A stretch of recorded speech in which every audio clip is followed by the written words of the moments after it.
Today, we're going to be talking about several FNAF fan games that hide dark secrets, finding games with obscure lore that you've never seen before. Grab a snack and a drink because we've got a long one today. I've covered several overwhelming FNAF games on my channel before, and I'm sure I'll cover many more in the future. Today is no different. I've recently stumbled across a fan game dev by the name of Solar Neon, responsible for Late Shift at Nintendo World, which is in a video I've made recently with a very good song along with it. Well, call me surprised when I found out that Solar has actually been working on an entire series of FNAF games, and that 2 of the 6 of them have already been released.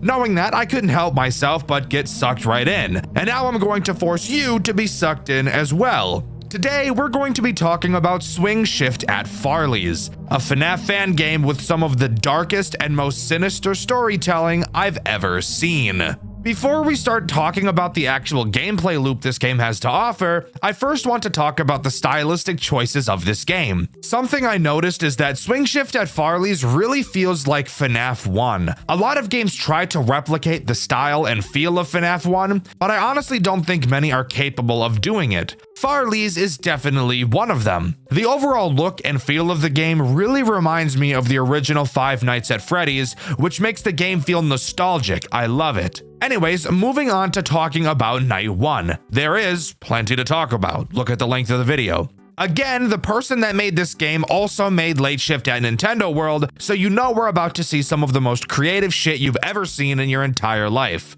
To start, there are a lot of places you're able to move, but before we go down the list talking about them, describing the doors is very important. Swingshift at Farley's doesn't use a typical power system, which I love. It makes my dick not feel like it's on fire. However, the doors do have their own type of power system involved. When a door is closed, the door's fuse will quickly decrease. If it empties completely, then obviously the door will be forced open. So that bodes the question, what the fuck are we going to do about that? Very epic answer, I will say, and this brings up probably my favorite mechanic. As I said, there are multiple rooms you can go to from the office. Turning to the left door, you can turn once more and go to some weird back room area. I think this is a hallway. Then, turning once more, you can go to a storage room. Inside of this storage room, you can grab a new fuse. But of course, it's not just as simple as grabbing the fuse, as there is a minigame you have to complete first. A bar will appear at the bottom of your screen, and an arrow will slide back and forth. You have to time and click when the arrow is in the middle of the bar 3 times in a row for you to be able to pull out the fuse. I guess we have to really put our backs into picking up this fuse that probably weighs as much as all of the food in your mom's fridge combined. Get it? Because a fuse is very light, and your mom's fridge is empty because she ate it all? Yeah, you got it. Directly behind you while looking at the camera monitor is where your fuse box is located. You can remove an empty fuse and replace it with a new one you grabbed. However, the fuse has to be empty before you can replace it. So this will lead to you having to forcefully make your door run out of power at times. But that will make more sense once we start talking about the actual threats this night introduces. Speaking of which, let's do that now. Night 1 only introduces 2 threats. However, they both go on to serve a very important purpose. So let's talk about Basil first. Basil is this weird fucking dog thing.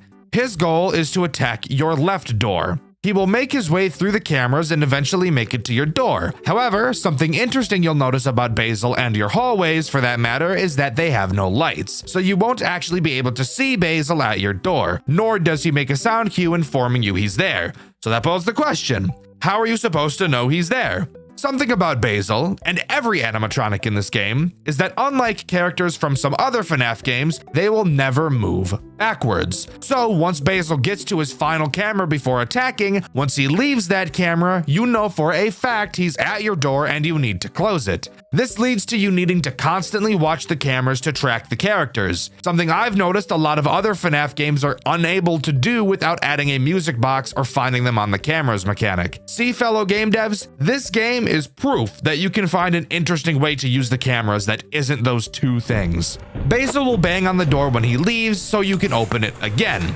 In general, 1 fuse usually lasts about 2 attacks from characters before you should let it run out and replace it. Charlie is the next character introduced, and she does literally the exact same thing as Basil, except she attacks your right door. Not much more to say about her. Night 2 introduces 2 new threats, each of them doing something different, adding a lot more stress to this game. It's during this night I noticed just how hard this game was truly going to get throughout the later nights, because even just on night 2, you're already getting dogpiled, and the reflexes and balancing skills you'll need drastically increase. The first and most recognizable threat added is Florence. He is the Foxy equivalent of this game. He is in fucking jail. No, I'm not kidding, he's literally behind bars. Throughout the night, he'll make his way through several phases before bum rushing your office like your mom bum rushed the cafeteria in her school years, canonically revealing that she's had this terrible eating habit all her life. Of course, watching him on the cameras will slow him down, but with several other characters that will require you to also constantly be watching them, it's safe to say that you won't be stalling him nearly as much as you can stall Foxy, as you do actually have to be looking at him. Unlike Foxy, Florence can attack whichever door he wants. And also, as far as I'm aware, there's no way to force his attack to happen earlier. With Foxy, you could check the left hall, but there doesn't appear to be an equivalent for Florence. What you'll have to do is listen to hear which side his footsteps come on and close the respective door. This brings up a synergy with Basil and Charlie. As I said earlier, each fuse has enough power to block 2 attacks, maybe 3 if you cut it really close, which I wouldn't recommend. So having Florence attack a door that only has 1 attack left, and then noticing that Basil or Charlie is about to attack that door will really get your blood pressure to rise as you quickly whip around to do that quick time event minigame to get a new fuse. I love the stress this character brings, I can't lie. The final threat this night introduces is Dominic. He brings on an entire new mechanic into this game. In your office, you'll now see that you're able to look up. Doing so, you'll find a vent. Hooray! I can't wait to see what this asshole is about to do. Dominic appears in the same camera as Florence. When he decides he's going to try to get to you, he will move to the back room. On this back room camera, you will see a new pop-up at the bottom. It's a heater for the vent. I'm sure you can see where this is going. When Dominic leaves this backroom camera, it means he has just entered your vent. However, that doesn't mean you should blast the vent just yet, as after you use the heater, you'll have to wait for it to cool down. And just because Dominic is in your vents doesn't mean he'll be combated by the heater just yet. This is the point in time where you'll need to constantly check the vent above you to see if you can hear him banging around inside of them. If you don't hear him, don't blast him. When you do hear the banging, this is when you should go to the camera, charge up the heater, and activate it. You do have to be looking at the vent to hear the banging, so don't think you can just avoid looking up, because unfortunately, you cannot. Night 3 is a doozy, adding 1 new threat that in turn adds 1 new mechanic, enough to make everyone's urethra begin to leak blood. So let's talk about her. The threat that Night 3 introduces is Whitney, and Whitney introduces your flashlight. I bet you can already guess what she's going to do. Whitney has 3 avenues she can attack you from: your left door, your right door, and the vent above you. She will wander around the cameras and eventually pick one to attack. When she is at one of those locations, you have to spam your flashlight at her until she goes away. However, something you may have wondered, and no, this flashlight does not work how most FNAF flashlights tend to, as this one is much worse. The rate at which the battery drains from this flashlight is a lunacy. So, to compensate, you're able to charge it back up. But how do you do this, you might ask? Well, on the cameras, you will see a new pop-up. Using this pop-up, you can slowly recharge your flashlight. The problem with this?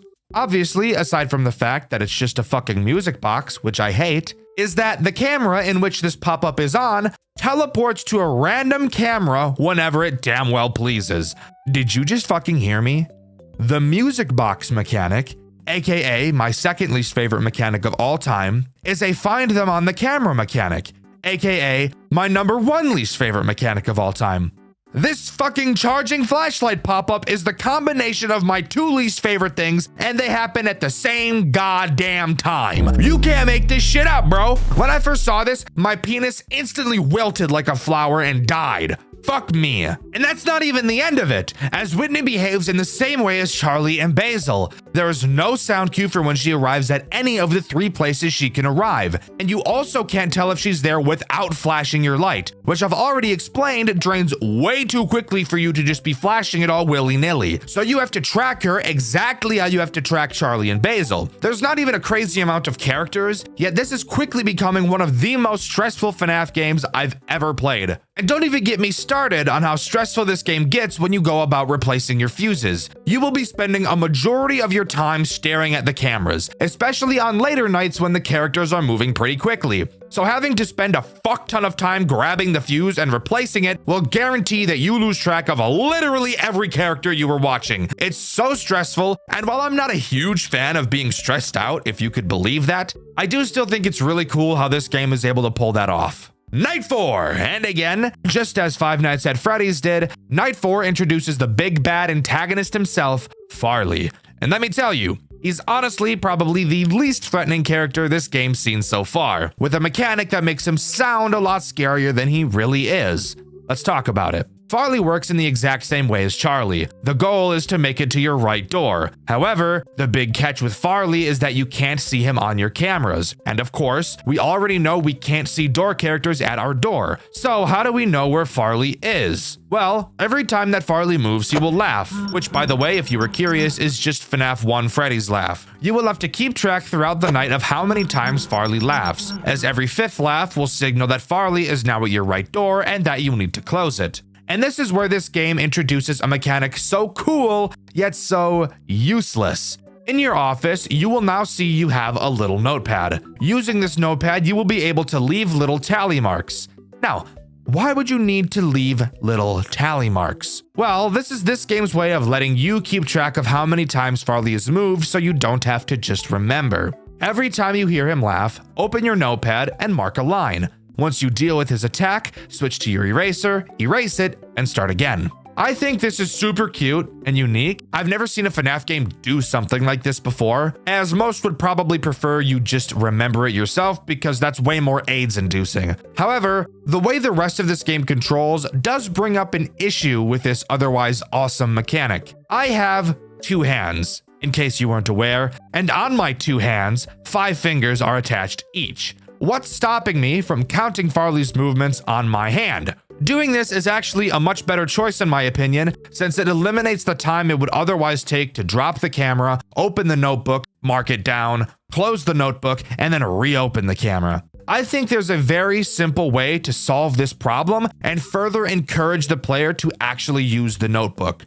All you would have to do is make another mechanic use a keybind. For example, instead of Whitney and the QuickTime event to get the fuse being controlled by the mouse, why not bind both of those systems to your control key? That way the player will have one hand on the mouse and the other on the keyboard most of the night, making it so that using the in-game notepad would make much more sense since you wouldn't have that open hand. I think the idea of the notepad is super nice, and while totally unnecessary, I think if it was encouraged in a more natural way, it would actually be one of the most interesting mechanics I've ever seen in one of these FNAF fan games. But as it exists right now, I just don't see any real reason to use it. Night 5 doesn't have a whole lot to talk about, really just being a much more stressful version of Night 4. On my playthrough, which by the way you can watch over on my second channel, Dxtr Black, there was a point where I had to pretty much get 2 fuses in a row because I got unlucky with attacks. Honestly, one of the most stressful moments I've ever had playing a FNAF game. It was so cool. One interesting thing I do want to talk about on this night is the lack of a phone call. Just like FNAF 1, on Night 4, the phone guy gets beamed out of existence by an enemy. On Night 5, if you check the back room, you can see what I can only assume to be the phone guy with his head on an endoskeleton body. If there's one thing about Solar, the developer of this game, she does not hold back on the shock value of her games. That's what I love so much about them. Night 6 time, here we are. Spoiler alert, there's pretty much nothing to talk about, except 2 things. To start, there's no new threat. Night 6 is just a harder version of Night 5. However, if you look in the back room, you'll notice that the corpse is now missing. And this time around, we actually get a phone call. I'm not going to explain it because I literally can't, so just take a listen.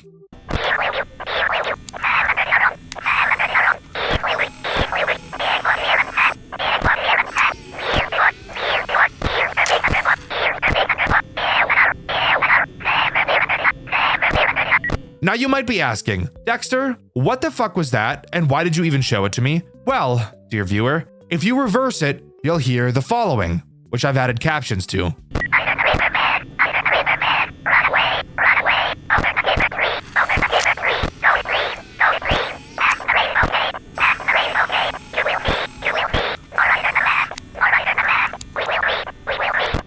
those of you wondering what any of that means, at the time of writing, I have no idea. And by the way, that inaudible line, I'm gonna need your guys' help with that. Let me know what you think it means. I even reached out to the game's creator, and even she told me that she forgot what the line said. So that's just awesome. But I'm not quite done talking about this game just yet. No, I found something interesting hidden inside of the game. On camera 9, there is a 1 in 10,000 chance for a character by the name of Midas to appear, acting as this game's Golden Freddy, even using the same laugh and hallucination sound as him. He enters your office and his jump scare plays. I'll just let you see it for yourself.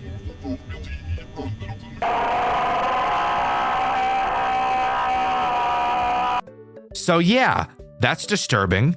As mentioned, that character's name is Midas. I have no idea who this character is supposed to be. However, I do know that we will be finding out, as Solar Neon plans on creating 6 games in the Farley series, and I'm totally looking forward to them. There are still a few more secrets I was able to uncover. In the room where you grab a new fuse box, you'll notice a stack of papers on the ground. Upon picking the papers up, you will see one of the following 3 papers. The first shows a wanted poster for a man inside of what appears to be a bunny costume. It's only a police sketch, but we can see they're wanted for murder. The second paper reads, "Bodies found in local river."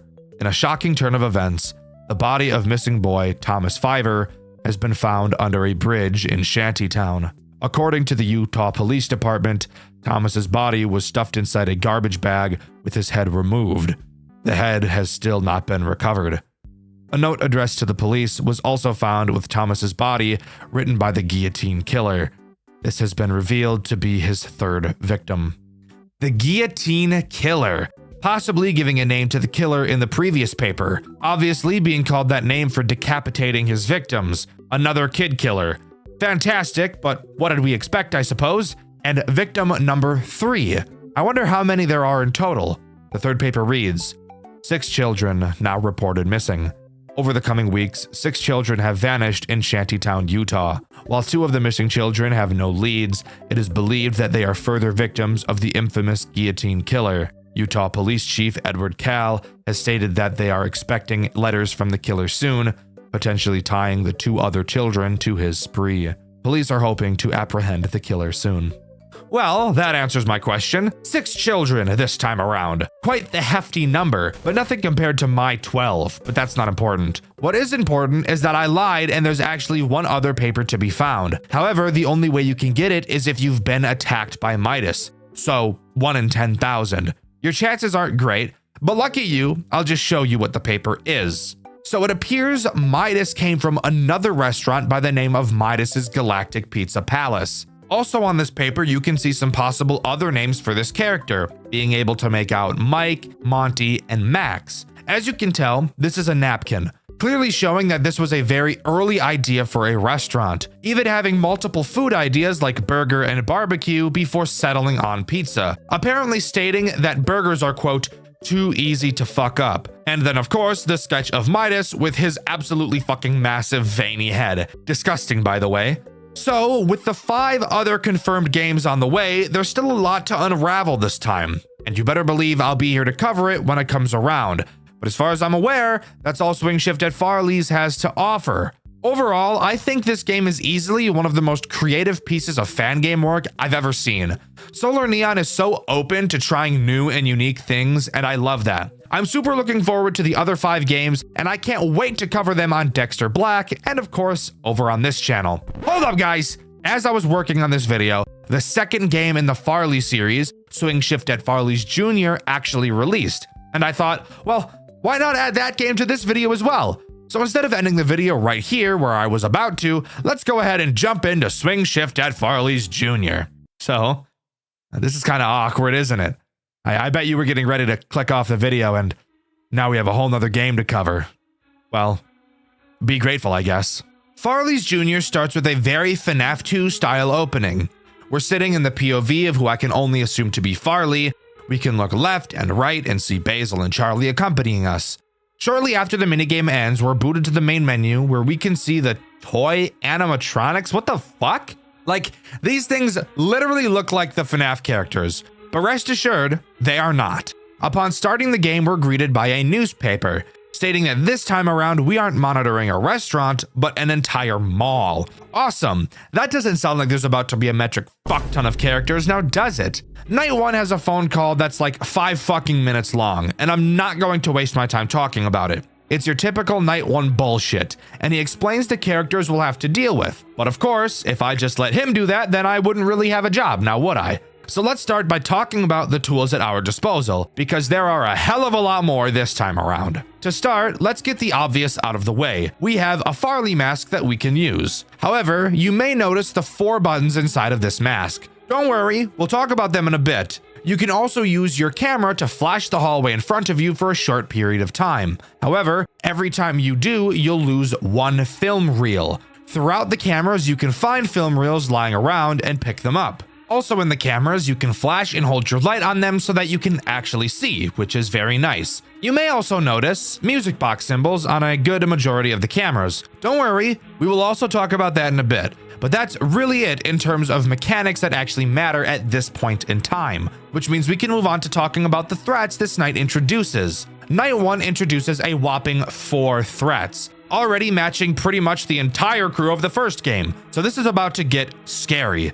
The first ones we'll talk about are Basil Jr. and Charlie Jr., these being the toy variants of the originals. The reason I mentioned talking about both of them is because they both literally do the exact same thing, so no point in talking about them individually. If you couldn't guess because you have a brain deficiency, their goal is to make it to your office through the big hallway in front of you. Since this hallway in front of you is so dark, you won't actually be able to see them if they're there. However, there are 2 things you can do to verify if they are. To start, you can obviously flash the hallway with your camera and check. However, if you don't want to waste a film reel, there is another way. Characters in Farley's Jr. will not move backwards, so once they make it to the hallway camera, if you ever see them leave that camera, that guarantees they'll be in your hallway. So once you know they're in your hallway, all you have to do is put your mask on. Except, as I'm sure you could have guessed, the buttons don't work like a normal FNAF mask. Upon a character entering your office, their eyes will glow 1 of 4 colors. Depending on which color they are is which color you'll have to press inside of the mask. Once you do this, their eyes will switch to another color. Repeat this process until you've pressed 4 buttons and they will finally leave your office.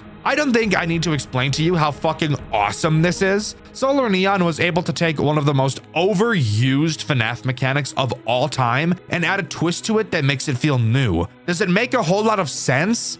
No, not really, but it's still really fucking awesome and I love it. The next threat this night introduces is Farley Jr. He works in the exact same way as Basil and Charlie Jr., but with one very frustrating difference. Remember how in the first game Farley would hide in your blind spots? Yeah? Well, Farley Jr. does the exact same thing, except this time around, he doesn't make sound cues when he moves. So that brings up the very appropriate question, how the hell are you supposed to know where he is? Fantastic question that is!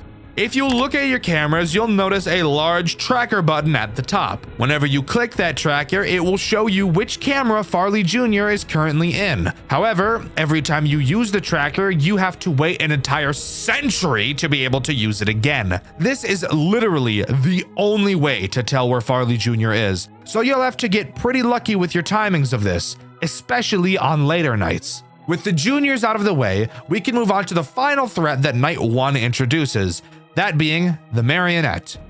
Oh boy, I promise you this thing is way worse than you could ever imagine. Of course, this marionette uses a music box mechanic. However, the music box is located on the desk in your office, so you don't have to open your cameras to use it, which I honestly thought was great. But is there a catch? Are you retarded? Of course there's a catch. There's always a catch. The marionette can move throughout the night. The way she moves? Take a fucking guess. Exactly! At random, she'll make a sound cue signifying that she's teleported to a random camera. Another find them on the camera mechanic mixed with a music box mechanic. All right, fine. I've liked everything Solar Neon has done so far. Maybe if I look deep inside my cold, dead heart, I can find it in me to look past this. Maybe. When the marionette moves, you'll have to find which camera she went to and toggle the music box to said camera using the music box button I mentioned earlier. So while yes, you can wind it from your office, you're still not free of the worst fucking mechanic ever thought of by man. So, that was a lot to introduce in one night, and we've still got 4 or 5 more of these to go. To discover how bad it's going to get, stick around, because I get the really, really funny feeling that the further we jump into this game, the further my sanity is going to split. Oh my God. I don't even know what to say. Here we are on night 2, and this night is really going to show just how fucking difficult this game is about to be. This night introduces several new threats, all of which make me want to stitch my asshole shut so that I can never shit again. Let's waste no time and start talking about them. Tonight introduces the withered characters, literally every single one of them. Well, except for one, but we'll talk about that asshole a little bit later. To start, let's talk about Withered Basil and Withered Charlie.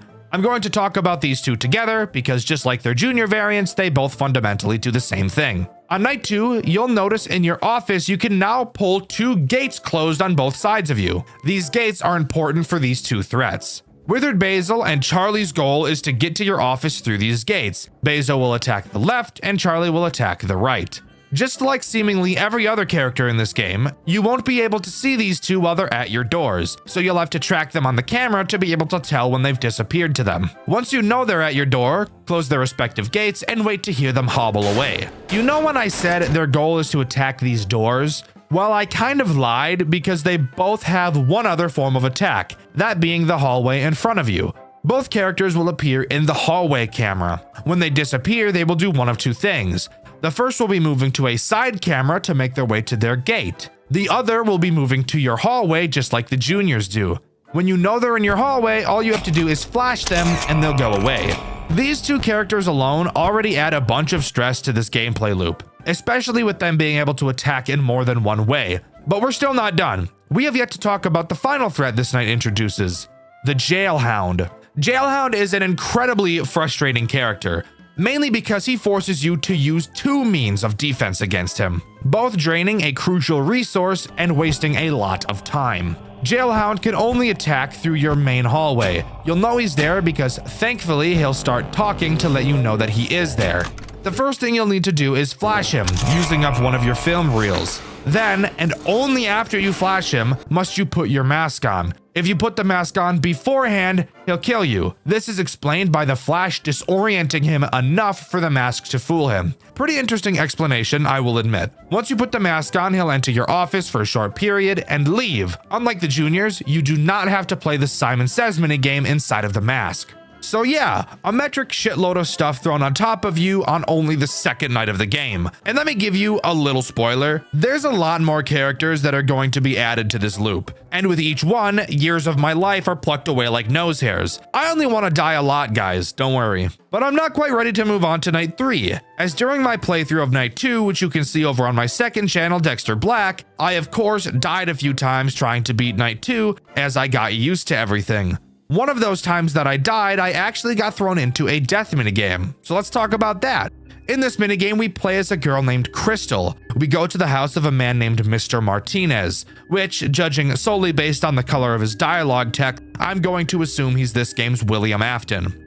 Crystal asks if Terrence, who I can only assume to be his son, is around, as he hasn't been answering messages. Martinez says he's been locked inside of his room after what I can only assume to be a supposed incident. Crystal apologizes about someone named Toby, and at this point, we're not totally sure who that is. Martinez allows Crystal inside to go see Terrence, but when she goes to his room, Martinez is seen pulling out a syringe and following after her, clearly showing that he's about to do something terrible. The only question we'll be left with now is why, and who is Crystal? But with that, we're ready to move on to night 3. With night 3 coming along, we have even more characters thrown onto our shoulders, and I'm really not excited for it. We have another duo group of attackers that pretty much do the exact same thing. So let's talk about them first. These 2 characters are Balloon Boy and JJ. Yeah, that's right. Solar made JJ an actual threat in this game rather than just the Easter egg that she is in FNAF 2. Let's talk about Balloon Boy first. He will make his way to your left gate. Of course, like every other character, you won't be able to see him in your doorway. However, you won't have to watch him on the cameras either, as every time he moves, he'll make a sound cue. And the second sound cue he makes will signal that he's at your gate, and that you either need to close it or put your mask on. Either will make him go away. JJ is identical, except she attacks the right gate instead. Now, I mentioned these two were slightly different, and what they do if they get into your office is how they're different, since neither of them will actually end your run directly. If Balloon Bitch makes it into your office, he will quickly leave, but not before taking every single film reel out of your camera, forcing you to have to go through all of the cameras to find more. And at this point in the game, you really don't have the time to be doing that. Now, if JJ gets into your office, she'll do something so foul, I'm trying to hold back the vomit from spewing out of my mouth just thinking about it. If JJ gets into your office, she'll steal your fucking mask off the table. She will then teleport to a random camera in which you'll have to fucking find her and click on her in order for her to return it to your desk. Oh my fucking god, that is literally the most evil thing I've ever seen a character in a FNAF game do. Oh fuck. Oh, she took the fucking mask. I'm cooked. I didn't know she took the mask. I thought that sound cue from JJ was her. I thought the sound cue from JJ was her leaving. It was not. It was her grabbing my shit. She copped me. She copped on my shit. I'd rather JJ kill 6 more children than take my shit. I'm being honest. Oh, but guess what? We're still not done because there's still 2 more threats to talk about. I know I said 3 at the start of the night, but these 2 characters are basically 1 character, which is why I'm saying there's 2 more. These characters are Candy Cadet and Astro. The fuck me silly, backwards, forwards, upside down, flip me, bend me combo. Let me explain it.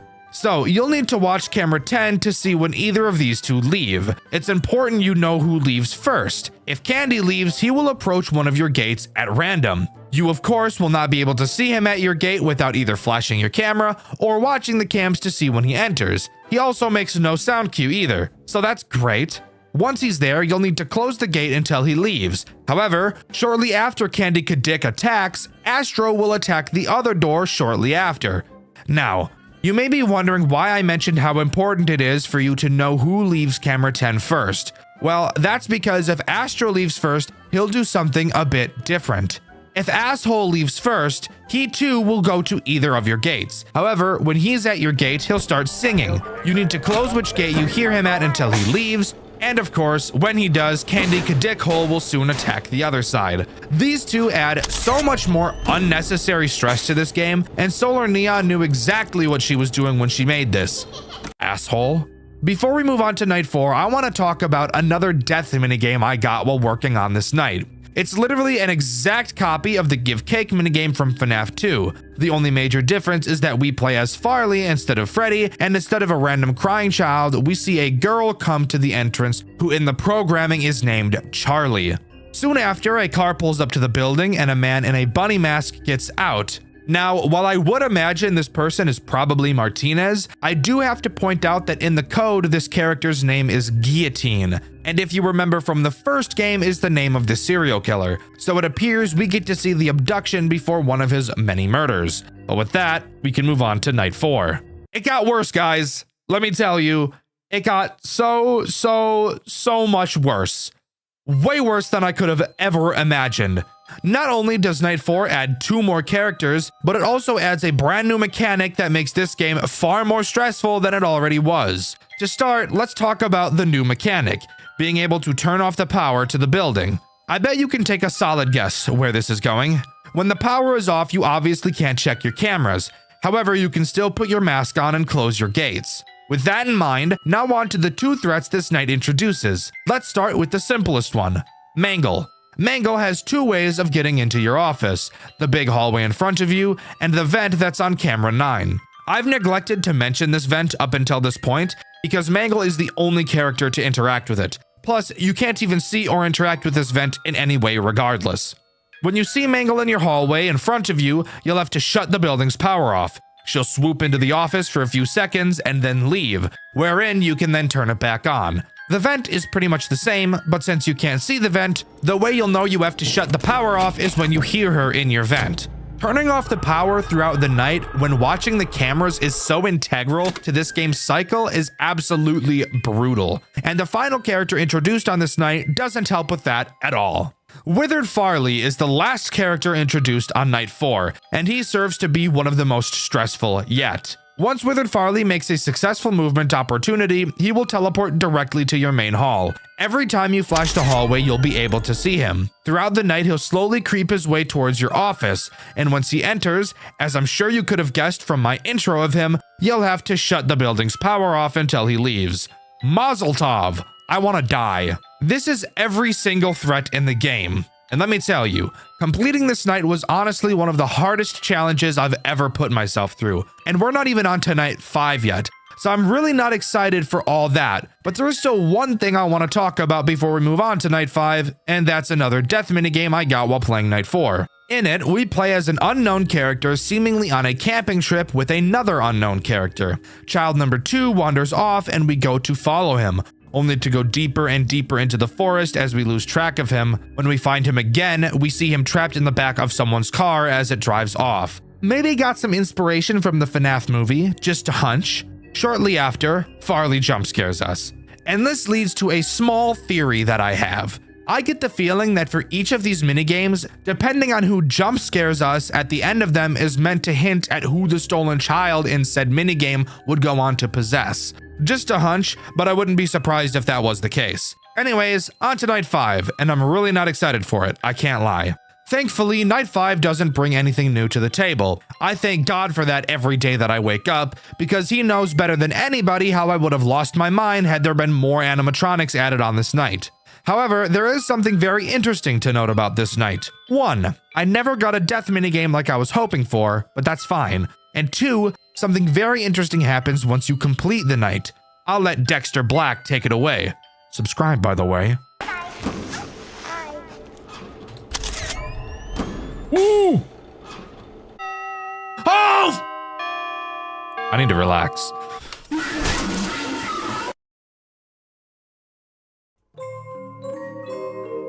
Wait, what? Mangle still kills you? What the fuck? That's right. Mangle kills you. And when reading the newspaper after the fact, we see that we've been playing as Jeremy Fitzgerald this whole time. Wowee! I'm leaking. What? But with the information of our player now being dead, who's to say what's going to happen on night 6? I'm not sure, and I'm very, very excited.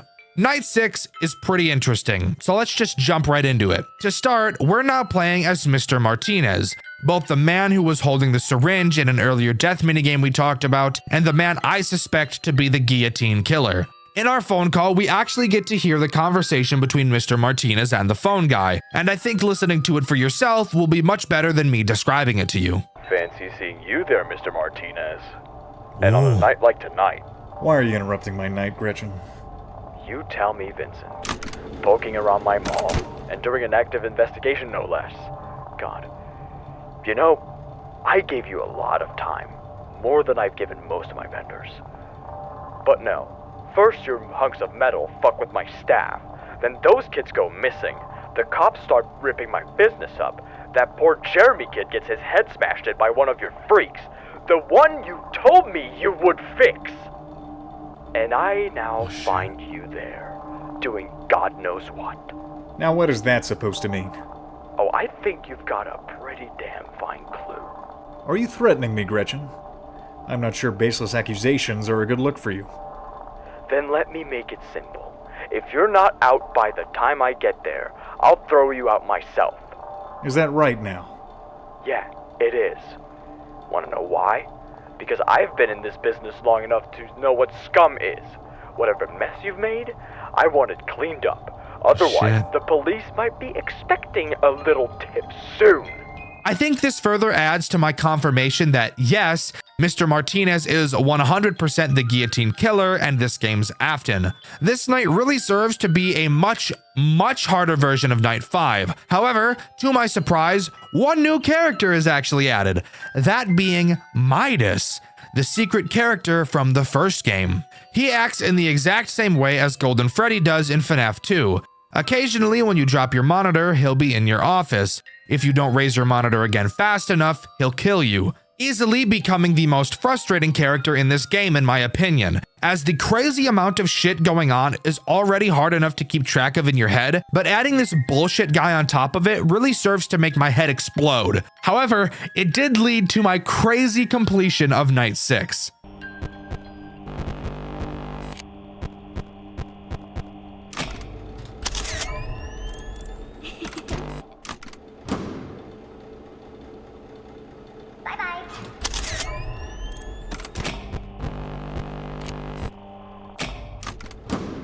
Fuck, I'm dead. What? Holy shit! Tell me that's not the craziest completion you've ever seen. Yeah, I thought so. But with that, Farley's Jr. closes down due to a bunch of bullshit that was completely expected, and Swingshift at Farley's Jr. comes to a close. At least, that would be the case if we didn't have a bit more lore stuff to talk about, since with Midas actually showing up, I'm sure you could have assumed there's some stuff I was able to find. To start, by going into the extras menu and checking out the characters, moving over to the withered characters, you'll actually see missing posters for each of them, adding to my theory of depending on who jump scares you equating to who the dead child possessed, with Garrett possessing Farley, Charlie Emily possessing Basil, Terrence Martinez and Crystal possessing Jailhound, and an unknown person possessing Charlie. Why is this unknown? Well, because I never actually got Charlie's death minigame. But let's go take a look at it, shall we? In this minigame, we play as Susie Rosa. We walk around town until we eventually stumble across our dog, dead in the middle of the road, clearly being hit by a car. Shortly after, a car pulls up next to us and the guillotine killer steps out, telling us that he can fix our dog if we get in the car with him. And I'm sure you can imagine what he does to her next. And speaking of minigames, there's still plenty to cover. Let's rapid fire through the minigames I never got in my playthrough over on my second channel, Dxtr Black, starting with the minigame called Riverbed. We play as an unnamed little boy in the rain. We walk past the place where Susie's dog was killed, and continuing forward, we see the guillotine killer dropping the body of presumably one of his victims in the lake before he is then attacked. And if you remember, this is probably his third victim, which was referenced in one of the papers in Farley's 1. The next minigame is called Save Them. We play as Withered Farley as we follow the marionette through the building. She spells out save them as we travel, but before we can get to the exit, the killer steps in and smashes the marionette to pieces. And finally, we have Late Night, a minigame that's really just a cutscene. We watch a mother talking on a payphone while her daughter is clearly trying to get her attention. Eventually, she wanders off, only for us to see the killer's car whiz by, presumably, I would imagine, hitting her with it, although no sound cue is heard to indicate that. The mother goes to look for her, and then we get jump scared by the marionette, which would tell me that this little girl would go on to possess her. Oh yeah, there actually is another minigame that I got, I just didn't mention it for some reason, so I'll mention it now. It's called I'm Sorry. This one is also just a cutscene, and in a much different style from the others. A boy is sitting in the hospital with Mr. Martinez. They're watching the corpse of an unknown person completely wrapped in gauze. Looking back at Martinez, we see this unsettling image. And with that, that's all of the cutscenes in this game covered. However, we're still not quite done talking about stuff I was able to find. To start, there are several newspaper articles to read just like in the first game. Each appears at random when you click the paper stack in your office. They read, Marvelous Mimic Man. The winner of the 1995 Henton's Robotic Fair has been announced to be Vincent Martinez's Marvelous Mimic Man. This robot won due to its impressive state-of-the-art AI that allows it to near perfectly mimic the actions and poses of anyone around it. Vincent Martinez, the proud creator of the Mimic Man, has made a statement on winning first place. I am honored to receive this award. Thank you to the judges and especially the voters who made this happen. I hope to show you more of the Mimic Man and other creations like him soon. Farley's closes its doors. Lawsuit from Showbiz Pizza Time Incorporated closes down beloved family restaurant. After a long and grueling trial, Showbiz Pizza Time Incorporated has won its lawsuit against New Edge Incorporated, the owners of Farley's Fun Zone. The lawsuit alleges that New Edge Incorporated not only plagiarized multiple of its characters, but also stole confidential blueprints and schematics for their animatronic mascots. As a result of New Edge losing the lawsuit, they have been ordered to pay Showbiz Pizza Incorporated $3 million in damages. While New Edge has yet to make a statement, their decision to shut all of their 10 Farley's Fun Zone locations has sent a clear message. Obituaries. Abigail Leslie Emily, September 5th, 1954 to July 30th, 1985. Abigail was born on September 5th of 1954. She grew up in a lovely house down north before moving to Utah and marrying a brilliant husband and having a lovely daughter, both of which were unfortunately taken away from her too soon. Abigail tragically killed herself on the 30th of July, 1985, via a self-inflicted gunshot to the head. We hope that Abigail is in the warm light and with her husband and daughter. So, a robot that can mimic people made by Martinez, a plagiarism lawsuit for blueprints and schematics, and a woman who tragically killed herself, each with something redacted. And of course, after getting killed by Midas, there is an additional paper you can read. Tragedy at Midas's. 10-year-old boy bitten by animatronic. This afternoon at Midas's Galactic Pizza Palace, one 10-year-old boy, Tobias Martinez, was bitten by one of the establishment's animatronic characters. It was reported that he was shoved inside its mouth by 4 children who have yet to be identified. Police have not yet confirmed if this is a murder attempt or freak accident, although they are still investigating. Tobias is reportedly in critical condition, with his frontal lobe nearly severed. The owners of Midas's New Edge Incorporated have yet to make public statement on the matter, aside from suspending all operations at the restaurant. Tobias Martinez was bitten and killed at Midas's. I wonder if this isn't the person we see in the hospital bed in the I'm Sorry minigame, as this is clearly this game's equivalent to the Fredbear bite. And since we're drawing parallels, let's draw another one. In the weird phone call all the way in Farley's 1, the first line mentions a riverbed. And what do we see in one of the death minigames? That's right, the guillotine killer throwing a body into a riverbed. Whose body this is, though? No other than Thomas Fiver, Martinez's 3rd victim. But with that, as far as I'm aware, is everything that the first 2 Farley's games have to offer. I'm incredibly excited for the rest of the series that Solar has planned, and she's actually shown me a sneak peek of the 3rd game. I'm obviously not going to spoil anything, but it looks crazy. Overall, both of the Farley's games are clearly heavily inspired by the original FNAF games, and even seem to be following the original pattern and story these games laid out. And I honestly really like it. Solar is very, very passionate about this project, and you better believe I'll be here to cover the rest of the games as they release. What do you think is the most underrated Five Nights at Freddy's fan game ever made? A series that is so amazing you'd think it'd be talked about everywhere.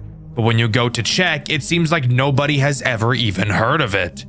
The game we'll be covering today is one of those games for me, and when doing research for this video, especially when talking about the lore, I found it incredibly difficult to piece it together because of how little information there seems to be about it. But rest assured, I think I've got it figured out. The game we'll be covering today is Project Readjusted, a FNAF fan game with one of my favorite stories of all time. Sit back, relax, and let's jump into this amazing trilogy together. First big change I noticed in Project Readjusted from most FNAF games is the way the phone calls were handled. Rather than having the phone calls take place inside the game, this game instead chooses to have us listen to the phone call before we even load into the office, instead giving us a still image to look at showing the characters we will be seeing on each night. I'll admit it's unique, however, I think I'd personally prefer to be able to mess around with the cameras, mechanics, and so on while the phone guy is talking, and just have to make sure nobody moves while that's happening. I feel that's a much better way to utilize the first phone call in a FNAF game. The first phone call doesn't give out any meaningful information, really just going over how the main character Buster works, but it's my job to explain the mechanics, so I don't think I'll be letting the depressed sounding Wei Ji do that for me. Upon loading into the office, you may feel just a little cramped, and that's normal. This office is teeny tiny, like much smaller than most FNAF offices I've seen in my days. Obviously, we have a door to the office, because if we didn't, I'd question how we even got into the room in the first place. However, the interesting thing about this door is that it doesn't close. Oh, Dxtr, does it not have an actual door? Like, it's just a doorway? No, there's a door. Our character just for some reason chooses not to close it. But instead of thinking that's because we're playing in the shoes of a dumbass, I'm instead going to assume it's because we're playing in the shoes of a badass who isn't scared of anything. We also, of course, have our cameras, which are very interesting to say the least. To start, they have 2 modes, lights on mode and useless mode. Because, as I'm sure you could have guessed, if the lights are off, you can't see anything. I know, groundbreaking. You'll also notice you have a camera stability percentage. What does that mean? Well, as the name suggests, it reads the percentage of your camera stability. I'm sorry, I'll stop talking like that. While on your cameras, the stability will quickly decrease. Putting the camera down will cause it to quickly increase back up. If it drops down to 0, you're gonna have to wait a while before being able to use it again. So, what about that Buster fella I mentioned earlier? How does he work? Great question, viewer of questionable stench. Buster is as basic as a character can get. I'm sure you could probably guess what he does, but it's my job to tell you. Buster will move around through the cameras with the goal of getting to your office. Once there, he'll peek his little head through the door. Using this comically large blue button on the wall of your office, you can shine a light into the doorway, revealing he has the teeth of a British person. Hold this light on him for long enough and he'll go away. Simple sugar. After night 1, we get a short cutscene. You guys seem to like the narration I did in my Maggie's video, so instead of just summarizing what happened like I would usually do, I figured, why not narrate this as well? Hey, it's been a long time, you and me. We finally met ends on a good note, for now. I'm only implying that our experience will be better. Now, there is something I need to tell you. I know I'm jumping to conclusions without explaining who I am, but bear with me. There is something inside this diner. Just maybe put on some type of gig to make some fool believe you to make them work here. Maybe that person will lure that thing out. I'll tell you more tomorrow, but for now, let's begin to go inside. Let's take the back alley, as it's less noticeable. Come along, we only have 5 days. Sounds like someone's trying to dupe us and use us as bait. That's not very kind, vaguely barbaric. But whatever, we're already working here. I guess it's just in our best interest to not die. Moving on to night 2, you can quickly take a little nap because the phone guy takes a billion years to talk about the new character this night adds, and ramble about some arcade machines. The new character added on this night is Old Buster. At least, that's the name that would make sense. However, this character's name is actually Redeemer. Quite literally, being an older Buster model, I can't quite wrap my head around why they chose to name him in the way they did. Redeemer makes use of your vents, something I've neglected to mention thus far. You can't really see it, but the vent is to the right of your office behind the door, so just out of sight. Redeemer does whatever he damn well pleases until he eventually decides to enter the vent. When he does, an obvious sound cue will play letting you know he's entered. Once he reaches your office, he'll dive in. When he's in your office, it's very important that you don't look at him. However, since the office we're in is so small, it may prove very difficult to just look away from him. So you'll have to be looking at your cameras while he's in your office instead. I guess Redeemer has the mindset of, if I can't see him, he can't see me. Stupid ass robot. This, however, may bring up a possible conflict. If your camera stability is too low by the time Redeemer gets to your office, it's safe to say that you wouldn't have a very good time. But luckily for us, at this point in the game, checking the cameras is entirely useless. So as of right now, this shouldn't be a problem. Hey, so I was looking around in these garbage bins and found a key. It's great, I know, the low effort put into protecting this place. Anyways, remember that idea I had, well, a few minutes ago? I got this one guy on my phone now. His name is Hayden Simmons. Pretty dumb fellow. I bet he doesn't even know of this place. Probably a high school dropout or a kid desperate for some easy cash. Well, now let's venture inside this establishment and set up an office for our buddy. So, we know the name of our character, Hayden Simmons. Too bad his name is one of the rhyming Aiden names, probably the worst group of names anybody could have. That's besides the point though. It seems like the building we're working in isn't even supposed to have an office. It's clear something sinister is going on here, but we don't quite know what yet. Moving on to night 3, I'm going to spare you the details and have us skip the phone call because he explains what the newest character does in an amount of time that could be an entire video by itself. Night 3 introduces Ned. Ned is ugly, like ugly as sin. He's got a face not even a mother could love. Booger-ah, boy. He will try to make his way to your office via the long hallway in the building. Unlike Buster, he isn't a complete dumbass, so the light trick won't really work on him. What will work on him, however, is the replace machinery button that I've blatantly and purposefully ignored up until this point, because explaining it earlier really wouldn't have made a whole lot of sense, now would it? Ned has multiple stages in the hallway. Every time you use the replace machinery button, he will go back a stage. I'm sure you can figure out how this works. Push him back, wait for the button to recharge, push him back again, keep him away from your office, which would in turn keep him away from your genitals. Whoopity-doo. However, this does bring up the issue of us needing to use our cameras now. So in combination with Redeemer, Ned could end up being a big problem down the road. Alright, sorry for keeping you waiting, but I had to run back to my car to get a battery for my phone. It's pretty low percentage right now, but it'll last now. Hayden says he'll be able to work next week, which is great. We'll pay him around $150 for his work, I guess. Maybe it's considered a scam to him, but I don't care. He just said he's not a fan of night jobs, but will do it anyways, and he'll play on his phone. That's gonna go down well. Anyways, let's head inside. The Wi-Fi better not be bad inside, I swear. Not much to note from this cutscene. We know we're getting criminally underpaid, and we know that playing on our phone really isn't going to be an option, which just makes me smile from ear to ear personally. Night 4 introduces 2 new characters. However, one of them serves to be more of an annoyance than an actual threat, so we'll talk about him first. Greg is a little asshole, really this game's balloon boy. Not because he has the same mechanic, except I lied because he kinda does.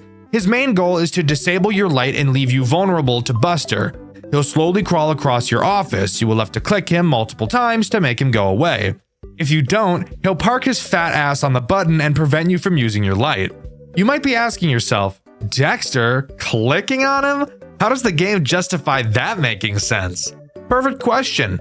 From the way the phone guy describes it, it's just poking him. So I guess this motherfucker's just the Pillsbury Doughboy. Ticklish ass robot.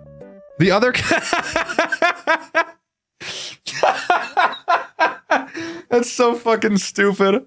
The other character introduced on this night is Glancy, what I feel is this game's most frustrating character. Glancy tries to get into the back storage room and just literally fuck up everything in the entire building. Rip wires, killing your lights and your camera. So obviously something you should want to avoid. The way you do so is very easy. Remember how I mentioned the cameras had 2 states, on and useless? Well, turns out I lied, as the useless mode actually isn't useless. When Glancy gets into this back room, all you have to do is turn the camera lights off and he won't be able to see shit, making him decide to travel into another room by accident. I'd imagine it's an accident since he can't see, but he could have easily just gotten pissed off and left on his own accord. Which, if he can see where the exit is, you'd probably think he could see the wires, but I guess not. We're inside. Now, let's just put some of these cameras around the building and we'll be all set. Oh, never mind. There's a panel lying down on this shelf. Wait. You hear that? Well, anyways, you'll record calls just to convince him, Andrew. Just do a casual voice or whatever. Nice, these'll work. What the? Did I just hear walking? Wait, who are you? Andrew, run. He's looking for me. I'll see you around, friend. Gulp. So we know the name of our phone guy, Andrew. Sounds like whoever is heard in these cutscenes isn't Andrew then. And apparently upon entering the building, something found them. Andrew ran, leaving whoever he was with behind, not knowing what the outcome was. Night 5's phone call actually has something interesting in it, if you could believe that. Andrew tells us that the character introduced on this night has something they want. Finally, a motive for what they're doing. Apparently this new character, Vinard, has a special chip that they really want. Andrew doesn't explain why they want this chip, but I'm sure we're gonna find out. Speaking of Vinard, what does he do? Well, he will try to hack the cameras so that you can't use them, and then wheel his way over to your office to kill you. Not sure why he has to disable the cameras to do that, but he does, I guess.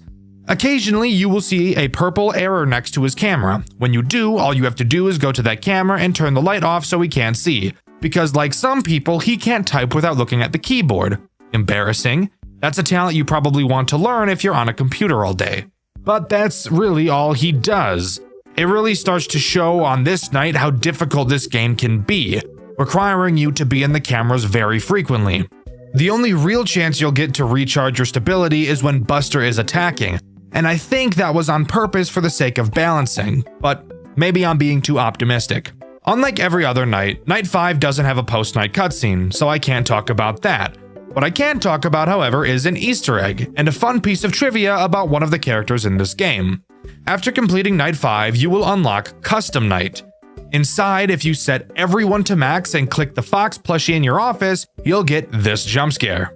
And if you're interested in something about Vinard, he's actually a character made by Mixlass, the guy that made Tyke & Sons Lumber Co. and Baby's Nightmare Circus, which I've covered on this channel before. Definitely go watch that video after you finish this one.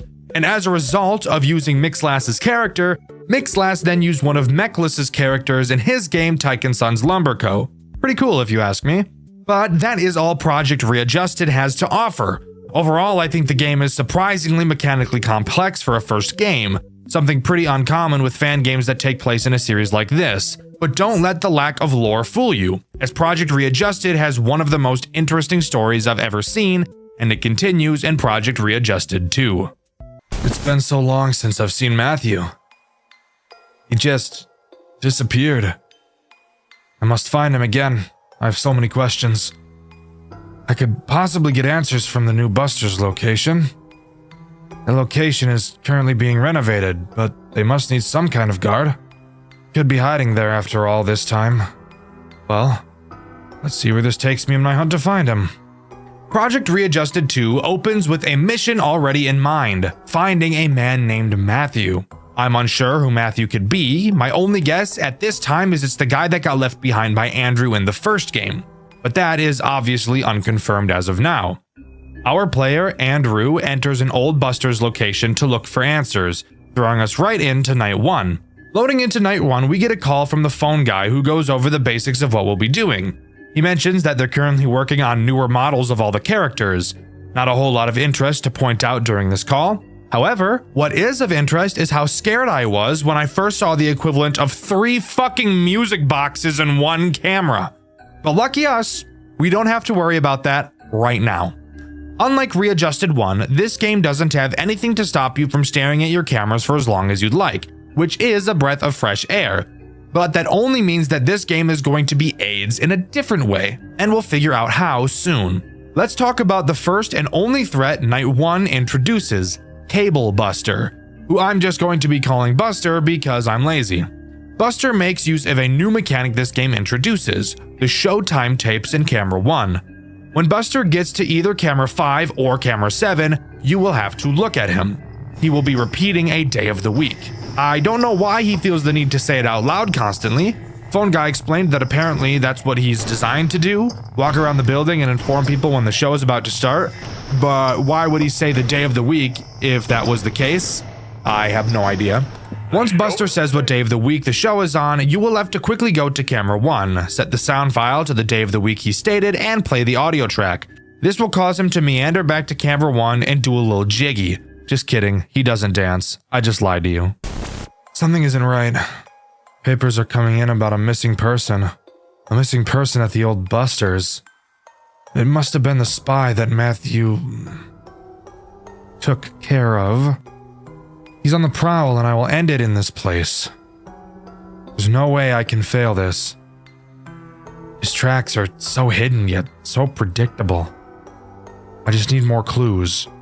So, Matthew killed a guy, and not just any guy, he killed a spy. So clearly Matthew is probably a bad and dangerous man. So we should approach with caution. Not knowing anything else, we move on to Night 2. Night 2, the phone guy introduces some new mechanics, but fuck him, my voice sounds better. Night 2 introduces Infested Glancer, but before we talk about what he does, we should talk about the second thing our cameras can do. Show some air ducts. Hooray! The air duct menu is very reminiscent of the ones from Ultimate Custom Night. You have a radar that you can use to detect anything moving inside. Spoiler alert, Glancer is inside. You may also notice that there are 3 things you can repair. Are your FNAF 3 senses going off? Because mine are going haywire and it's making me want to off myself. The 3 things to repair are your radar, your lights, and your doors. Glancer will attack any of the 3 vents in your air ducts, all of which lead to your office. Use the radar to find where he is, and close the door when he gets too close. You'll notice that you have a meter on this screen that tracks your door power. If it runs out, you'll have to reboot the doors, and of course, after too many uses of your radar, you'll have to reboot that as well. Glancer brings up a very obvious issue. He's fucking annoying, and he's very fast, easily being the most annoying character in this entire game, demanding the majority of your attention like a clingy girlfriend that you're slowly falling out of love with. And of course, the repairs in this game are some of the most frustrating mechanics I've ever had to deal with, spending the majority of my playthrough listening to that ear-grating beeping. This is where camera stalling comes into play. By staring at Glancer, or Buster if you really wanted to, you can prevent them from moving. Glancer does not initially start in the air ducts, so I'd usually spend as long as I possibly could staring at him so he didn't slip away, because once he's in those ducts is when he becomes Satan. I can't decide on what to do. This whole situation is terrible. One wrong step and I'm in jail or potentially executed. I'm not falling into that hole of guilt with no way to release it. But damn, corpse inside that Glancer suit has definitely gotta be the spy. What else would Matthew have done to the body? Thrown it out? No way. I got my evidence. Now I just have to find Matthew himself. He can't be stopped now. So apparently there's a body inside of Glancer, the spy that Matthew killed. So yeah, that checks out. It really wouldn't be a FNAF game if people weren't getting stuffed into mascot suits, would it? Night 2 introduces 2 new characters, Magic Suit and Wraith Ned. Let's talk about Ned first since he's less annoying. He's this game's version of a Phantom Chica. Occasionally, he can start to appear on one of your cameras. If you don't look away from him fast enough, he'll jump scare you and cause you to need to repair everything. Your radar, your lights, your doors, your dick. Not super annoying, just get some reflexes and you'll be fine. Magic Suit, on the other hand, is very annoying. This is the guy who thought it'd be really funny to have 3 fucking music boxes at the same time. His 3 plugs will slowly decrease in power. You'll have to keep them charged up if you don't want Magic Suit to Magic Mike you. Fuck. You'll have to keep Fuck. You'll have to keep him charged up if you don't want Magic Suit to Magic Mike you. But in all honesty, these 2 new characters aren't even an issue. This entire game's main problem is Glancer. God, I hate him so much I could just stick a fork in my ass. That doesn't even make any sense, but irrational anger causes irrational responses sometimes. I don't know what to tell you. What the hell was that purple thing? Is the air in this place toxic? What the hell? Can't keep working here. I must escape before I lose my mind. I don't know what I'm going to do. I have a feeling finding Matthew won't be easy. Speaking of which, I found a tape from the old location. That Glancer suit had made itself in the backstage. How? Must have found the pieces from when the original Glancer and Glossy characters were split up and put together. I don't know how sewing those 2 together made any sense, but I guess it was good for Halloween. Scratch that. Anyways, Matthew forced that spy corpse down inside the Glancer suit while it was trying to escape. What is wrong with these chips?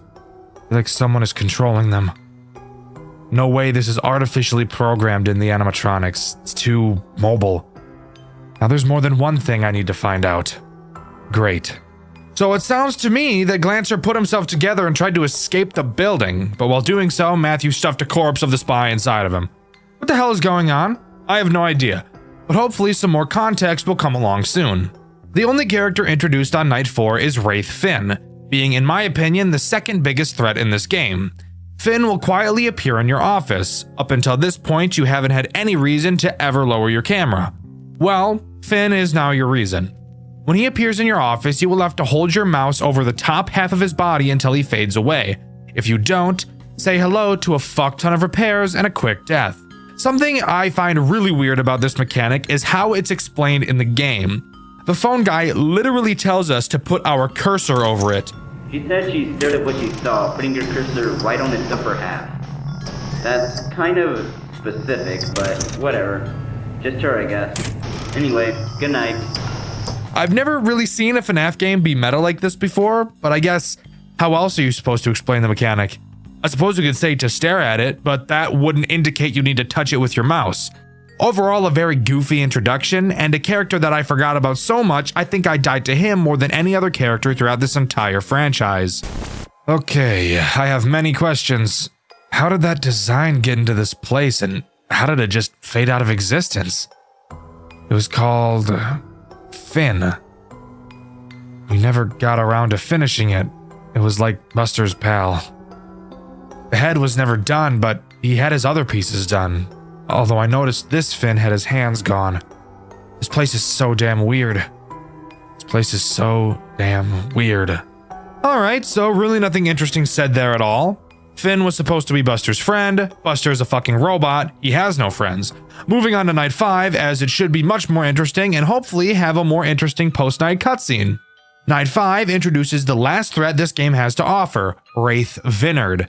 A character that isn't too terrible to deal with, but will really just act to take more of your needed time away from Glancy, which is obviously not something we want. Vinard only ever appears on camera 8. Occasionally, when checking that camera, you will see Vinard's silhouette with no eyes. You will have to stare at him until his eyes appear. Once they appear, you will then have to quickly look away as if you aren't the fucking reason his eyes appeared in the first place. Something super interesting to note that I haven't mentioned so far is how these wraiths have been explained by the phone guy. Being the only characters he's convinced aren't real. But you might be wondering, if he doesn't think they're real, why does he mention them? That's a good point. Apparently, the guard that worked here before us left several notes about these wraiths, and the phone guy is reading her notes to us in the phone calls. Maybe as an in case, maybe just to make fun of her. Who's to say? Either way, I find it interesting. Vinard? With legs? What is going on anymore? I can't take things seriously. Wait, no. I hear sirens. I still haven't found Matthew. And I got several people outside awaiting my arrival. Police cars. Someone found out. Someone told them. Matthew, you bastard. I will find you. You won't get away with this. I can't believe this is how my story ends. It's not right. I can't. Matthew was never found by any officials or Andrew. Andrew attempted to bring the situation to court, but not enough evidence was collected. Andrew was deemed guilty for the corpse inside Buster's Diner World and was sentenced to death row, his execution following a month after being assigned. This was not the outcome he had thought of. It could have been worse. This story is false. Well, goddamn! Quick recap. In this game, we play as Andrew, the phone guy from the first game. We still don't fully know exactly who Matthew is, but he called the police and informed them that Andrew was at the building and had killed someone. They arrived, found the body in the Glancer suit, and had Andrew killed, giving us the fake ending. Oh god, endings, Dxtr. Let's quickly go over what it takes to get this true ending, please. Well, there are several minigames you will need to complete throughout the game in order to get this true ending. Let's blast through how to get them. During each night, a specific camera will have its name flickering slightly. Clicking on the name will shoot you into the minigame. On night 1, it's the main supply camera. On night 2, it's the West Hall. Night 3, it's the secondary supply entry. Night 4, it's the secondary supply entry again. And night 5, it's the power breaker. After completing all the minigames and successfully beating night 5, you'll get the true ending instead. The minigame. It spoke the words I couldn't find myself. Matthew died with his baby. A tape left on him. I can't explain what I've experienced here. I can't go on with this sudden guilt.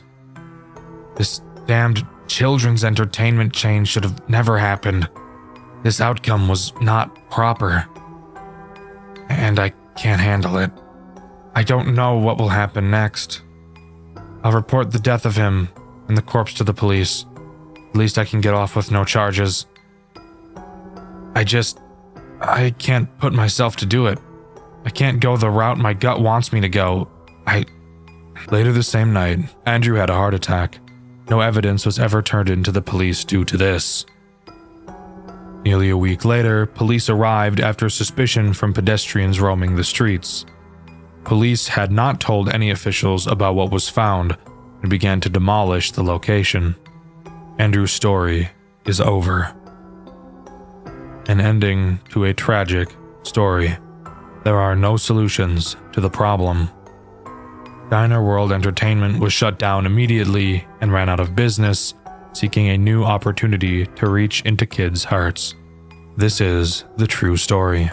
Well, goddamn! Turns out it didn't matter what he did. Andrew still died, and no word of Matthew was ever heard from the police.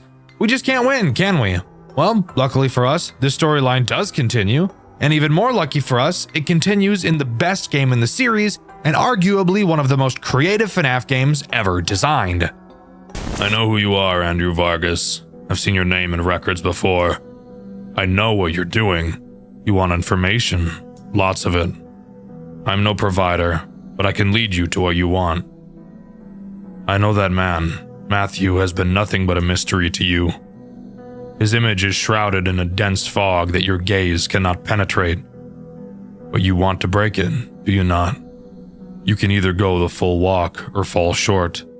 There is no try this time. All the information you want to grasp so badly can be obtained. All you have to do is satisfy us. There are 3 captives full of knowledge below the storage facility. Treat them to our satisfaction, and they will live out to the 5th and final day. On that day, they will be free. They will be able to tell you all that they know. This is what you want, right? The data you seek is waiting for you. And here we are! Project Readjusted 3, the last game in the series and undoubtedly the best. This opening cutscene throws us right into the world of this twisted game. We play as Andrew. That might seem a bit confusing since Andrew died in the last game. But guess what? Apparently, both of the fucking endings weren't real. So what the fuck? I'm not joking, by the way. I'm being completely serious.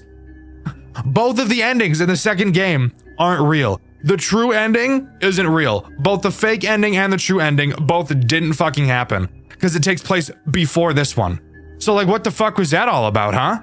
Anyways, we're not sure who was speaking to us in that cutscene, but apparently there are 3 survivors that have all the information we need to solve whatever is going on with Matthew. And with that, we're tossed into night 1. This game does progress based on objectives instead of time. But rather than a game like Pizzeria Simulator where the tasks you have to complete are mind-numbing, the task in this game actually requires a small bit of brain power, and is truly one of the most creative takes on a FNAF game I've ever seen. We're tasked with protecting these 3 captives. In the cameras, you'll be able to see 3 rooms. Each of these rooms holds one of the captives. You can keep track of their stats at the bottom of the monitor, see how much hunger, thirst, and satisfaction they're all at. Note how much supply you have. Your goal throughout this night is to send these captives shipments of food and water. Then, once they're all satisfied, the night can end. When you open the gate, food and water will slowly be dispensed. You can control which room these packages will go to. The longer you take to send a captive something, the lower their satisfaction will go. At the top of the screen, you'll see a minimum grade you need to complete the night, and which grade you're currently at. Meaning you don't have to fill each room up to its entirety to complete the night. However, I'm a fucking badass and chose to get the best grade possible on each night. In order to refill your supplies, you will have to complete a task. A set of numbers will appear in a random order and you will have to click them in that order. When you finish, your supply will be slightly filled. Side note, if you ever see this sliding minigame instead of the number 1, that's because in that specific moment, I'm using footage from Indie Fuel. And in his playthrough, he was playing an earlier version of the game that used a different minigame. And that's all that happens on night 1. I could talk about the cameras for sure, but I think that'll become much more important in night 2, which actually brings on the first and main threat this game has to offer. But before we can get to that, in true final game lore dump fashion, after each night we get a post-night minigame to have fun with. In this minigame, we just kinda walk around. We check the stage in the main room and notice that there's supposed to be 2 animatronics on stage, the other being Finn. You may remember him from the second game. We go backstage where we believe Finn should be, only to find a dead child on the ground, bringing this minigame to a close. Something really awesome about this game is the patient hub. Dxtr, what's the patient hub? If you'd shut the fuck up and watch the video like a normal person, instead of continuously asking questions like the girl you're watching a movie with that you really wish you didn't invite over because you're just trying to watch the fucking movie, I'd explain it to you. Sorry, lost my temper a little bit. Anyways, the patient hub is on the menu. Using it will actually let you go to talk to the 3 people you're protecting throughout the nights. Throughout the nights, heading to the patient hub, they will give you different pieces of information as the game goes on. On this first night, they don't tell you anything since they've been told they can't yet, probably by whoever put them here. This is such a cool and interesting integration into this game, and I think this is one of the big reasons why this game in particular is so underrated. Night 2 is where this game really starts to get real, introducing the first main threat of the game, Busted. Inside of your monitor, you'll notice the left half that I haven't really mentioned. Well, I'm about to mention it. You'll notice that it only has 3 cameras, but don't let that fool you. Busted will move around the cameras, not only trying to get to you, but to get to the captives as well. If at any point you can't find him on your cameras, that means he's in your office. Your office, by the way, is another thing I've neglected to mention. There are 4 entrances to your office, 2 on each side. You have the 2 obvious hallways in front of you, and then the 2 holes in your walls to the sides of you. Busted is very quiet, so you will have to make sure you're tracking him. Once Busted enters your office, you will have to scare him away with the light. Now, you may think, like most FNAF games, that we'd be given a flashlight, but no, that'd be too easy. In Project Readjusted 3, you're given a fucking glow stick to defend yourself. You know, one of those crack and shake things? Yeah, that's our main means of defense. When Busted is in your office, you have to hold the glow stick on him to scare him away, but there's a catch. Your glow stick cannot be used for very long at all. It has a very short lifespan, so you have to check really fucking quickly. Obviously, if you don't, you'll die. But if you remember, I mentioned Busted being able to attack the captives as well. While watching Busted on your cameras, you may notice that on any of the 3, he may get a bit too close to some of the patient doors. If he does, that's how you know he's about to attack them. When you see him doing this, you must ring the bell on your desk. The noise will attract him to your office and away from the patients. Something super interesting about Busted attacking patients is that if he kills one, you don't lose. And it will actually make the remaining nights easier since you'll have less mouths to feed. However, as I'm sure you could have guessed, if a patient dies, they will never come back throughout the rest of the game. That means no more talking to them in the patient hub at the end of the nights. And of course, if you let all 3 patients die, then you will lose the game. This right here is one of the coolest mechanics I've ever seen in a FNAF game. Project Readjusted 3 is literally just being placed in a saw trap, really. In the post-Night 2 minigame, we talk with the other guards about what we saw. They mentioned this is the second time this has happened. Walking up to the stage, we find another dead child, presumably killed by Buster. We're told to check the office for anything else, and we do. Upon finding nothing, we walk back, only to see the ghost of some unknown spirit that looks like Finn walking away. I started seeing some weird things recently. They were purple weird things. It got closer as I blinded myself, but as I looked at it, it faded away. I don't know what to do. At least the leader himself isn't down here. He is very strict. He would be looking at me, making sure I was staying put and acting appropriately. He threatened to stop liquids from coming into my room if I didn't listen. He really wants us to go his way, so just send us supplies like he wants, at least when he is nearby. As long as he doesn't notice you aren't doing what he wants, he should be fine. This place is a crazed house, and it's all your fault. I can't believe this. You better get out of here in the end, with me alive. I've started hearing screams. It sounded like it came from a room adjacent to mine. Maybe I'm hallucinating. After all, we are under that old building. You know it had the fume problem, right? Surely you do. You used to work there. You told us all about you. My sister used to work there, but she hasn't touched it since. I think I've figured out why now. Just don't forget about your main threat, but don't let yourself get too paranoid about it. You got this. On night 3, we get introduced to the last threat this game has to offer, the purple hallucinations, explained by the fact that there are strange fumes coming from the facility above. These hallucinations act as a nuisance, but a nuisance you're going to want to maintain. They can appear in any of your cameras or in your office, and they're very quiet. If they're on your cameras, you have to stare at them, and if they're in your office, you have to flash your glow stick at them. They will never kill you themselves, but they will scare the patients if you don't get rid of them. And if the patients get scared, they'll scream and Busted will kill them. Not at all a difficult threat, but an annoying one nonetheless. The game doesn't really start to get too difficult yet at this point, so let's just move on to the post-night 3 minigame. In the post-night 3 minigame, we really just want to get out of the building at this point. We meet a guard who says that the crowd outside is still going spastic. As we try to walk outside, I'm assuming we start hallucinating? I'm not really sure because I have no idea what else I'm looking at could possibly even be. And the minigame comes to a close. I'm too paranoid. You need to just get us out of here. The creatures are multiplying. Just more staring. Listen out for a squeal if something goes wrong over here. Those purple figures always come for us. Just make sure to get rid of them, please. What's going on over on your end? I keep hearing such strange noises. If you want something out of me, you better keep me satisfied. I don't want whatever is coming for you near me. Ring the bell you were given if one of them is heading to my room, I want to ring that bell all the time, since it is causing noises, of course. Don't be stupid. Hey, I still can't talk about what I know yet, but I think I know something that may help you in your endeavors. I know some of the quirks of that thing that is hunting you right now. It's very stealthy. You need to keep an eye on it all the time.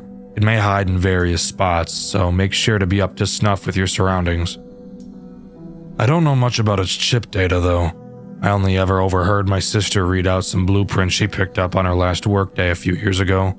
Night 4 doesn't introduce anything new, however I do want to take this time to mention a mechanic this game has that makes the entire experience way more difficult than it would normally be. Switching cameras. I know, that may sound like a mechanic that most people wouldn't even think twice about, but it's on this night that Busted can start to get pretty quick when moving around. So quickly moving through the cameras will become important.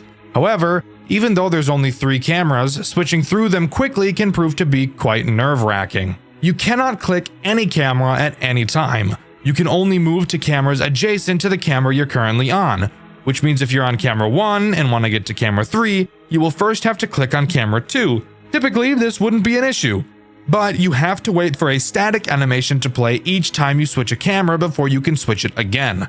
Sure, the animation itself isn't very long, but when you have to switch as much as you do, that time will quickly add up. Overall, this is more of a nitpick than anything, but it is something I noticed during my playthrough, which you can see on my second channel, Dxtr Black. The post-night 4 minigame is a little bit weird. We play as the ghost we saw at the end of the post-night 2 minigame. We walk around the building, talking to children and guards, hearing messages like, "I blame you," and "How can we punish you?" Eventually, we find the body of another child. We say that we can restore it, and upon coming into contact, we get the message, "You must kill them for me." Just one more to go. Once you left last night, I heard a strange tumbling noise outside. It was metallic and heavy. I don't know what it was, but it may be coming for you this time. Nothing rings a bell, but every time I heard some alarm, it would scamper. I don't think whatever it was likes noise. You have something to play noise? Yes. Please use that to keep yourself safe, but only if it sounds like it's coming close. Using noise at the wrong time may cost you. You better get me out of here ASAP! I'm done playing these games. If it weren't for that guy holding a pistol to my hand for telling you my information early, I would have been long gone. Get it together! I'm tired of talking to you. Get on with it! I heard some ruckus outside, friend. I recognized the weird noise pattern from the debugging process from upstairs. Someone was altering the mascot's code. I know this just because of my sister's curiosity. She brought back some pink robot from her workplace to show me how messed up her work environment was. That thing was tossed in the end. It couldn't move regardless, but the same debugging process intro pattern she used was similar to the one I heard upstairs last night. I can only assume that the two systems are related, most likely by the same manufacturer. All I know is that those old models never liked being looked at after some wear and tear. We flashed a light on the pink thing and it sparked a little. It was a very strange find indeed. Well, I hope you can use this information to your advantage tonight. Let's hope we can see the sun once more. Night 5 introduces one final threat. I know, guys, I've been lying constantly throughout this video, but I prefer to call it keeping you on your toes. The final threat introduced is Subject Model 3A, being another annoying character. He will wander around your cameras, and you just have to make sure you're not looking at him.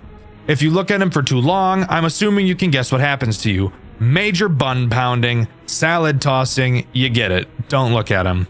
Overall, he really doesn't add anything new to the mix, really just making it more annoying to keep track of Busted. But if you can complete it, we'll move on to the final minigame. In this final minigame, we play as a child, walking around the restaurant following what appears to be the ghost of a child. We follow them into the back room where the first kid was killed and speak to one of the animatronics. They apologize for what they did to us, probably in reference to killing us. They said their chip made them do it and explained that someone else is pulling the strings and making the robots kill people. It ends off by telling us we will never see it again and to leave. Then the minigame comes to a close. Andrew Vargas, it seems you have found your way. We cannot say we are surprised at your feat, especially considering your perseverance was quite equal to your past endeavors. You found your sources, exactly what you wanted. Though, did you ever think to look for more data you could use towards your search? The patients you have saved do not hold all of the information, but just enough for you to draw a plausible conclusion. Regardless of your intentions with the data you hold, your time here is over. You have what you came for, but do you feel empty with what you hold? That is a question that will be left in the air for you to grasp.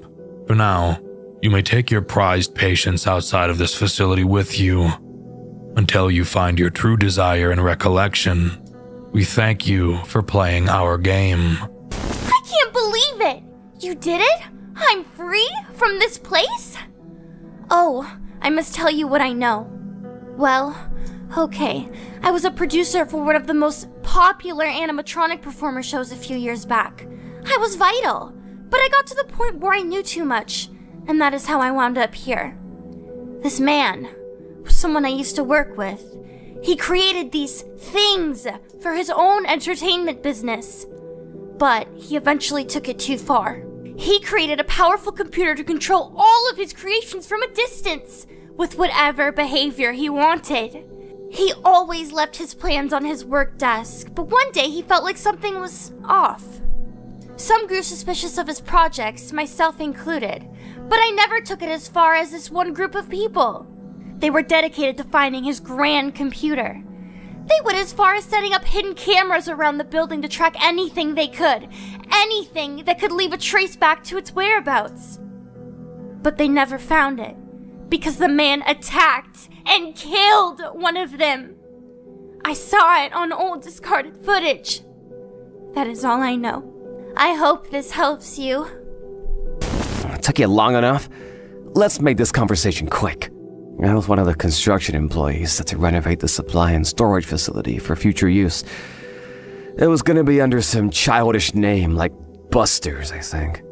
I was the only one that showed up to the job early, like always. I got to one of the storage trucks I left outside, and that's where my life took a turn. They had a rotting corpse and dismantled robots in that truck, man. A rotting corpse. You could never understand how disgusting that was to see face to face. Sucker fell right out of the truck too, like it was last in line. It was in some blue wreck of a mascot suit. It had a camera stuffed in its mouth. It was horrible. I think you get it now. I went to go get my bag and quit my job, but some gray thing grabbed me and pulled me deeper into that building. Next thing you know, I was dangling for my life. Awesome, right? Well, it pulled me past some satellite. It was covered in those dumb white masks you've seen. The same one the guy is wearing. It's all some weird gimmick. But I know what that gimmick is for. That satellite was being used to get that white rabbit robot back from the depths of the forest, right off of Brickview Boulevard. It had to have been made for that. I'm no fool. I knew about that white monster rumor, and I even went hunting for it one time with the boys. It has to be linked. That's all I got for you. We better not come into contact like this again. I have to owe you something for your determination, my friend. I'm honored. Oh, right, I do owe you something. I have something to tell you. Before this, I was an aspiring mechanical engineer. Machines have always enticed me, so I had been studying it for months prior to this incident.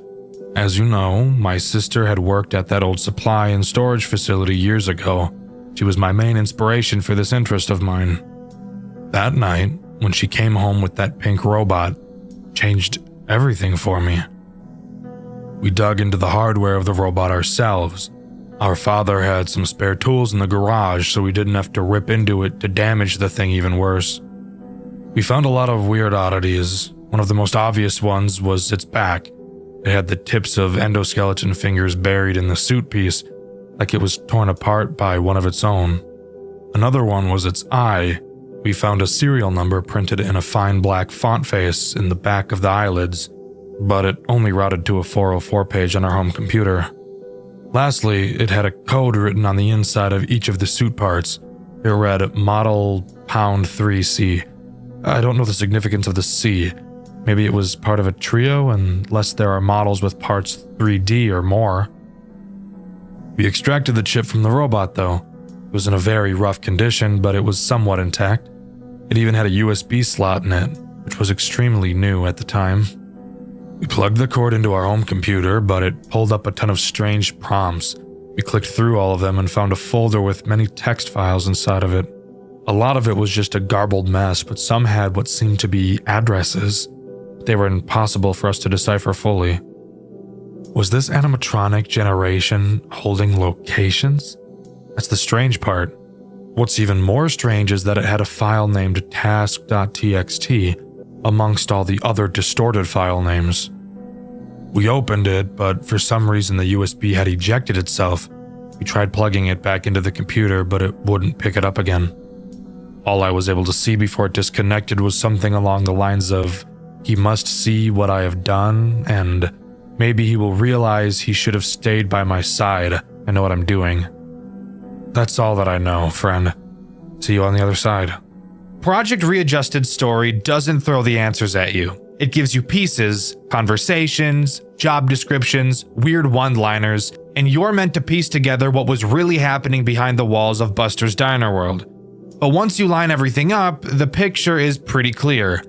Two employees start a project they don't fully understand. It gets out of control, and one of them ends up paying the price for it.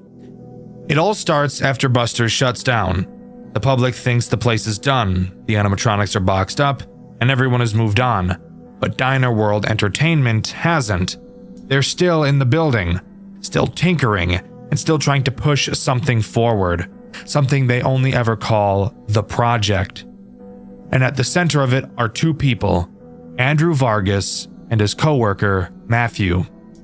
The two are exploring the closed building long after hours, checking the animatronics, looking through old hardware, and trying to locate something hidden deep inside the cast. Something the company wants extremely badly. A special chip connected to a hostile presence in the animatronics. They can't pull it out safely, they can't study it while it's roaming, and they can't risk handling it directly. So their entire plan is built around one thing: lure the entity into range, pull the chip, replace it, and get out. But they can't do it themselves. They need someone to sit in the office every night, act like a regular night guard, and unintentionally draw the animatronics towards them so Andrew and Matthew can track the patterns. That's where Hayden comes in. On paper, Hayden is just watching the cameras for 6 short nights. In reality, he's bait. Everything he sees, Buster, Glancer, Redeemer, all of it is part of a larger plan to drag this thing out.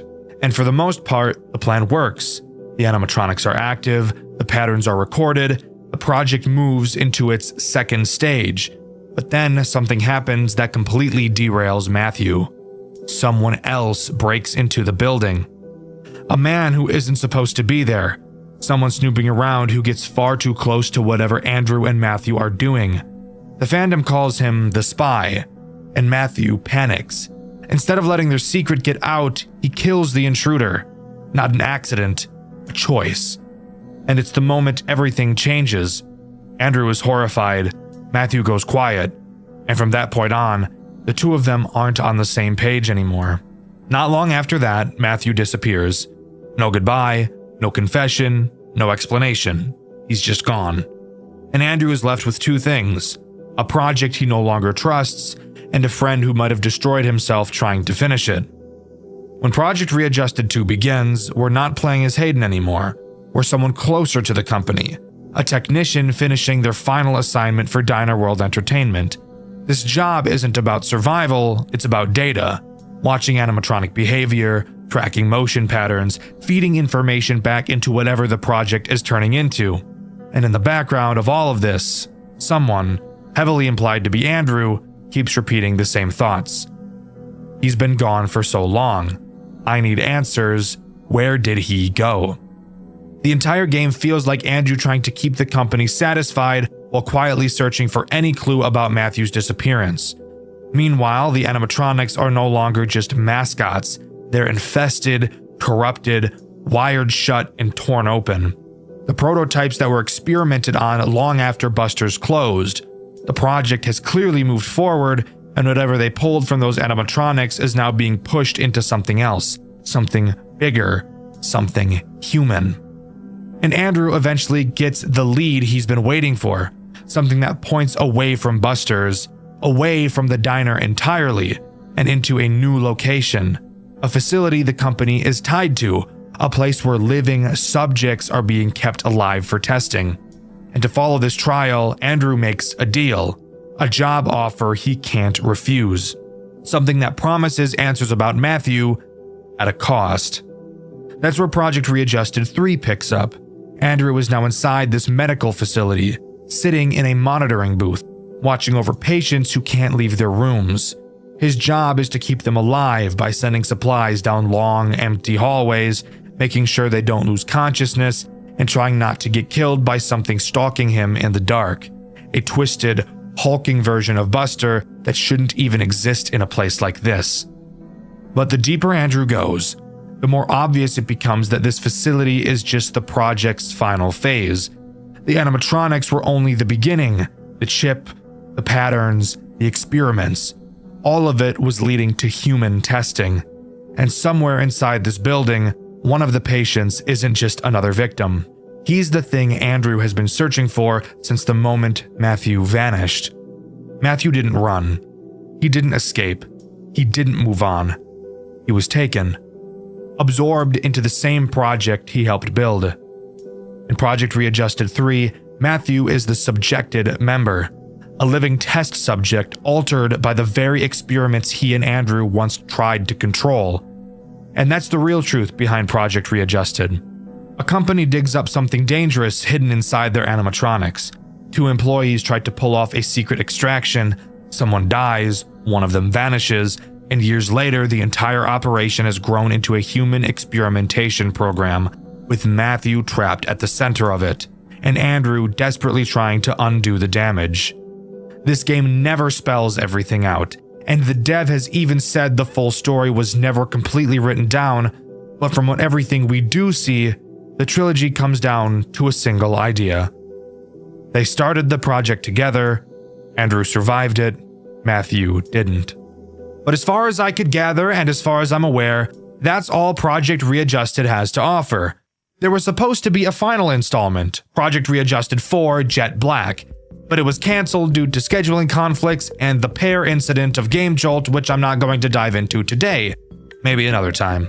Overall, I think each game in this series progressively got better and better. I think the story I was able to piece together is really interesting and very good, but I really wish it was more concrete so I didn't have to speculate as much as I did.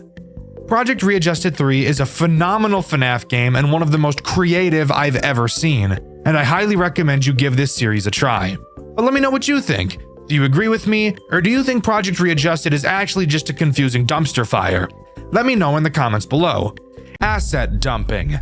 The art of using random art from around the internet as all of your assets in a game. Seen with games like Getting Over It, Yandere Simulator, and plenty more. Five Nights at Freddy's games have their fair share of asset dumping as well. Five Nights at Wario's, One Night at Chica's Magic Rainbow, and of course, the very popular One Night at Frogger's. Usually seen as a very lazy way of creating art for your game, mainly because the creator isn't actually creating any art at all, but not all asset dumps are bad, and in its own way, they're an art form themselves, if you can build your environments properly. The game we'll be covering today is an asset dump fan game, and it's honestly become my favorite I've ever played. Today, we'll be talking about Late Shift at Nintendo World, the most stressful FNAF game I've ever played. Strap in, because I promise you, despite what it looks like, there's so much to talk about. So let's drag our balls into Night 1. Night 1, where it all begins, and where you might already become overwhelmed by the amount of possible things this game is about to throw at you. To start, I love the visual style of this game. While yes, it is just the typical asset dump, there are so many references stuffed into this game, it's amazing. And on top of that, the space in each room and camera is filled up so nicely. It's cluttered, but not so much so to the point that my eyes melt out of my skull. Anyways, before we start talking about the whopping 3 threats this night introduces, let's talk about the tools at our disposal, and the locations we can travel to. Locations? What does that mean, Dxtr? Well, a location is a place you can go, you fucking moron. The first location is obviously your office. You'll see you have a large hallway in front of you, and of course, your cameras. Your cameras are pretty basic, except for the fact that they're dark as fuck. So we've been equipped with a camera flashlight. The way this flashlight works really makes me want to smother an owl. Every time you use it, only certain cameras will be lit up, since some cameras are outside where the flashlight doesn't reach. The camera light will only stay on for so long before shutting off, and making you wait for a cooldown to be able to turn it on again. Thankfully, the cameras aren't completely pitch black, so my balls get to stay attached to my body for another day. Now, let's talk about the second area you can go to, the outside fence area. Turning around, you'll find a large electric fence. You can tell it's an electric fence because it tells you so, which is very kind. You can hold down a button to charge up the electric fence, and when it charges, the fence will be shocked. Pretty sure that's not how an electric fence works, but to each their own, I suppose. And finally, the last place you can travel is the back shed. The only thing you can do here is hold the door to lock it. While that may seem a bit eerie and intimidating, you'd be right. It really is. But worry not, I'll cover why this place is so important in a little bit. With all of that out of the way, we can talk about the 3 threats this night introduces. Let's start with the main attraction himself, Mario. Mario is disgusting. Literally, look at this model. What the fuck is this thing? Ew. Dude, that thing is fucking nasty. Anyways, now that we're done pointing and laughing at him, what does he do? Mario will work his way to your office through 3 cameras. On each of these cameras, above your light button, you'll notice a music button also appears. If you ever see Mario on one of these cameras, simply press the music button and he will be pushed back 1 camera. Note that he won't be pushed all the way back to his starting camera. So if he travels through multiple cameras, you'll have to follow the cameras pushing him back one by one. Very simple character. As long as you're constantly watching him, which you probably will be, he really shouldn't be an issue. The second threat this night introduces is Mario's taller, skinnier, and much more fuckable brother, Luigi. I'd let his mustache tickle my taint. What? Anyways, Luigi makes use of that spooky little back shed we were talking about earlier. Luigi will appear on camera 9, which connects directly to the hallway in front of your office. You will need to constantly watch camera 9 for when Luigi appears, and once he disappears from camera 9, then you will know he's in your hallway. Something else you'll notice is that you'll never actually see Luigi in your hallway, and there's no camera for the hallway either, and he won't actually appear in the office as well. So you really need to be paying attention. Once you know that Luigi is in your hallway, you will need to hop bottom to the back shed and hold the door locked. Luigi will peer in at you, meaning he was following your big fat juicy bouncing jiggling ass all the way over here. Once Luigi leaves the window of the shed, you're free to go back to the office. Luigi brings up a great synergy with Mario. Both requiring plenty of attention on the cameras really goes to make these two a dangerous combo, and I really don't want to be stuffed by 2 Italian sausages. I also wouldn't want to eat a sausage anyways. Oh! Oh! Whoa. Whoa. Whoa. That's cool. That's cool. I do like that. That is pretty fucking cool. I do like that. This game's gonna get fucking hard, isn't it, dude? The final threat this night introduces is Pikachu for some fucking reason, but whatever. Pikachu makes use of the big electric fence behind you. Occasionally, Pikachu will be visible behind it, and this is when you'll notice that apparently Pikachu came from fucking Jurassic Park because this fat motherfucker is the size of Jupiter. Of course, once you see Pikachu trying to get a peek at your pecker, see what I did there? All you have to do is charge up the electric fence and give him a taste of his own medicine by shocking him like he does to Ash, and he finally will leave you alone again. I can handle a lot, but I personally think an 18-foot tall Pikachu meat between my buns would be a little too much for me. But if you can manage to learn how all these characters work together, you'll move on to Night 2. Night 2 introduces a plethora of new threats, signaling to me that this may be one of the most challenging FNAF games I will ever play. It's only Night 2, and 2 new threats are added, bringing the total number of threats on Night 2 all the way up to 5. So let's talk about them. The first threat introduced on Night 2 is Kirby. I love Kirby. Kirby would never hurt me. That's a lie. This Kirby certainly would. On both your boiler room camera and back room camera, you will see 2 heat symbols have appeared. Kirby will attempt to get into your office via either of these 2 vents. So hooray! We have 2 more mandatory cameras that require our attention. The way you deal with Kirby is simple. Same as Luigi. When he enters the camera, all is good. But the moment he disappears from the camera means he's about to start rolling through your vent and into your office. When he disappears, hit the heat button to scare Kirby out of the vents. The heat only lasts 1 second, however, so you really need to make sure you time it properly. However, now is the time I get to tell you about the worst and most frustrating character we've seen so far, Meta Knight.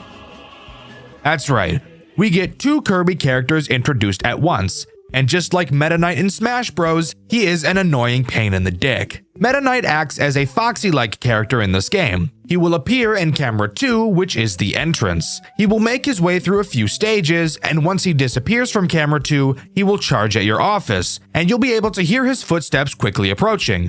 What you'll have to do is, as fast as you fucking can, run to the back shed and lock the door. Come in real close for me, just for a second. I'm gonna whisper this in your ear, so make sure you turn your volume up so you can hear me. You got it? Yeah? Volume all the way up? Okay, great. Don't let anyone know I told you this, okay? Meta Knight is so goddamn cock-sucking fast! You barely have any time to react once you hear his footsteps coming. You quite literally have just enough time to get to the back shed and close the door. This motherfucker is brutal.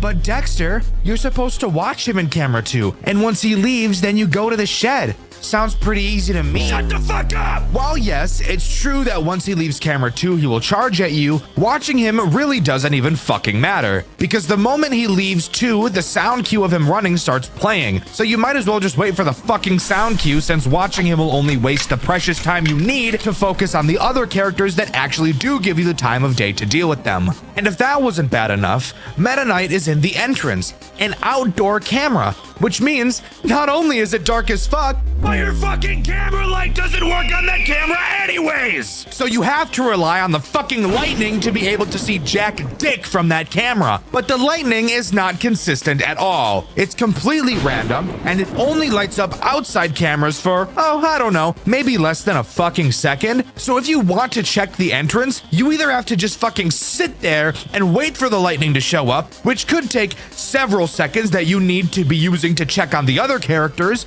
or you could wait to hear the lightning and try to quickly flip to camera 2 to check on this annoying fucker. Both options suck dick, so I guess pick your fucking poison. But if you can tighten your sphincter and listen closely and have reflexes like a god for long enough, Meta Knight will fold, you will complete Night 2, and we can begrudgingly move on to Night 3, where I can only hope to God that 3 more characters aren't introduced. Night 3, here we are. Let me tell you guys, this night does nothing to help with my crippling mental state. Because let me tell you, this night is hard. Like, really fucking hard. Let's talk about the threats introduced and why this night is so ass. This night only introduces 2 threats. However, one of them is easily the most infuriating character in this entire game. So let's talk about the one that doesn't make me want to stick my willy in a pencil sharpener first. Link.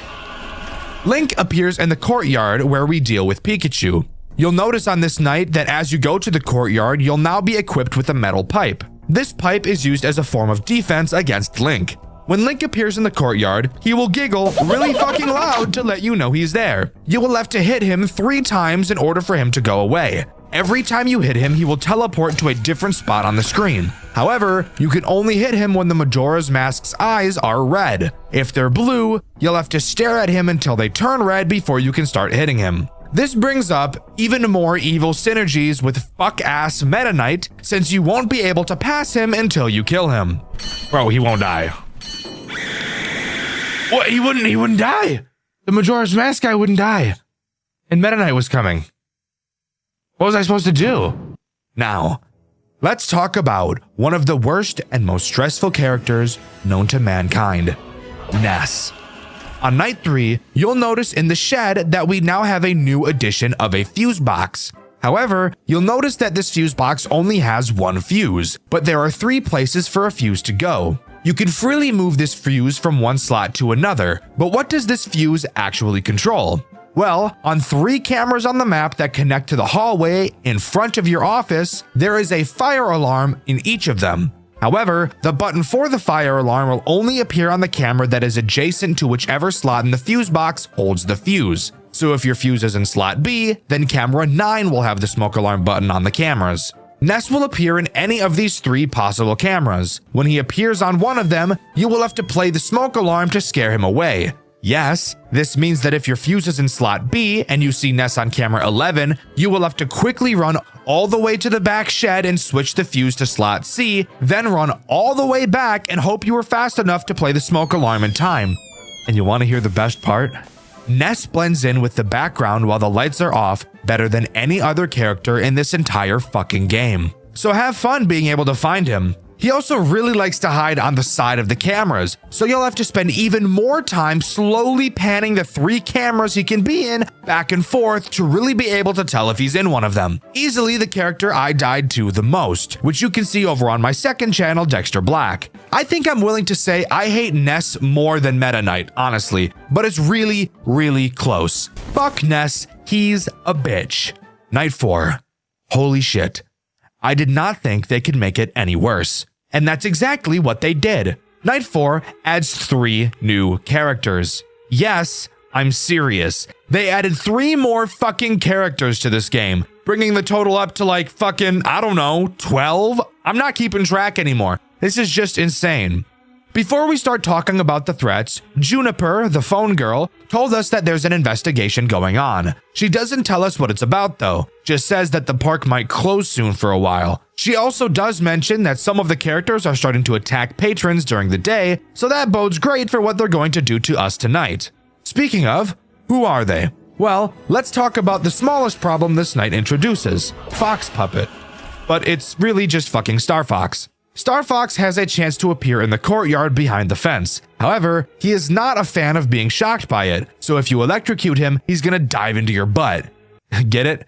Because foxes do that thing where they jump really high and dive, but he's diving into your... You get it, fuck me.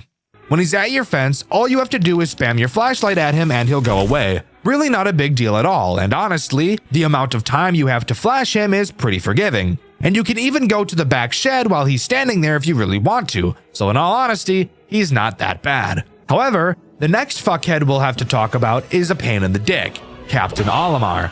I'm pretty sure is who this is, at least. He will appear in the hallway in your office with 2 sets of eyes. I mention his eyes because they're very important to his attack. On night 4, a thermostat will become present in your back shed, and he directly correlates with this thermostat. When you hear him enter your office, which is signaled by some footsteps, you will have to look at his eyes. If both sets of eyes are red, you will have to run to the back shed and set the thermostat to hot. If they're both blue, set it to cold, and if one set is blue and the other set are red, then set the thermostat to mixed. After a few seconds, Olimar should go away. I don't think I need to explain why this is so horseshit to deal with, especially considering the amount of characters that require so much attention, so I'm not even gonna bring it up. Just know that I'm on the verge of peeling my foreskin like a banana. The final threat this night introduces, which yes, in case you forgot, there is still another threat to throw on top of all this bullshit, is Samus. Samus will enter your office through your hallway on either side. The cameras in which she will try to enter from will now be equipped with a lock button. They're not toggleable and must be held to hold the gutters shut. When you see Samus in either of these cameras, simply hold the lock button shut for a few seconds and she'll run away. Ironically enough, even with all of these threats active, Ness is still the character that has caused me the most suffering throughout this game. He is easily the most frustrating threat of all time. I've also died to Luigi a decent handful of times at this point, just because of how easy it is to forget about him. There is surely no way this game can get any harder. Right? It got harder. So let's talk about it. The phone call from Juniper on this night has her talking about how I shouldn't come to work tomorrow and that I'm stupid for clocking in today. That we agree on. I'm not really sure why I'm here. Apparently things are getting super dangerous, so that's awesome. There's a new threat on this night who doesn't like bright lights. So Juniper said she's changed out our camera lights. Great. Hopefully they're better now. They're worse. Oh, so very worse than they were before. Now, instead of having the brightness on the cameras for a few seconds and having a long recharge time, we now have less than a second flash of light and we get a faster recharge time. This is worse in every single conceivable way possible. Dude, this new flashlight thing, fuck this. Oh my god. What is this guy gonna look like, dude? Fuck me. I personally think that a great deal of this game's difficulty comes from it being difficult to see and track the characters. I'm not saying that's a bad thing, by the way. I know the retards over on Reddit like to misconstrue every single point I've ever made. No, I think it's cool that finding the characters is a challenge. However, now only having this small flash of light makes it so fucking much more AIDS-ridden to be able to do so. So, why on earth was our camera light downgraded this badly? Well, to deal with the one new threat this night introduces. Mario. Dxtr? Mario was already introduced on night 1. Did you already forget? No, dear viewer. I did not forget that. There are just 2 fucking Marios now. Why not? Fuck it, right? Why not add another existing Nintendo character? Why Mario again? I have no fucking idea. I don't really understand the thought process here, but we're just gonna shut our fucking mouths and roll with it. This Mario is easily the most stress-inducing character we've seen so far. More stressful than Ness, more stressful than Meta Knight. Occasionally, throughout this night, you'll hear Mario say, Wahoo. And that just means bad news for you. Do you want to take a solid guess as to what you have to do when you hear this sound cue? Go on, go ahead. Guess for me. I've not really complained about any of the mechanics introduced so far, as I feel each of them are pretty unique and offers something of substance to the gameplay loop. So come on, tell me what you think this game is about to do to me. Come here, come here, come here, come here, guess! Guess, you piece of shit! Guess what this game did to me! You have to go find Mario on one of the cameras at random and flash him with your light. I'll find them on the camera mechanic again! How many videos in a row have we had this on this channel? I don't think there's ever been a video where this dog shit cock-sucking mechanic wasn't present! And that's not all. No.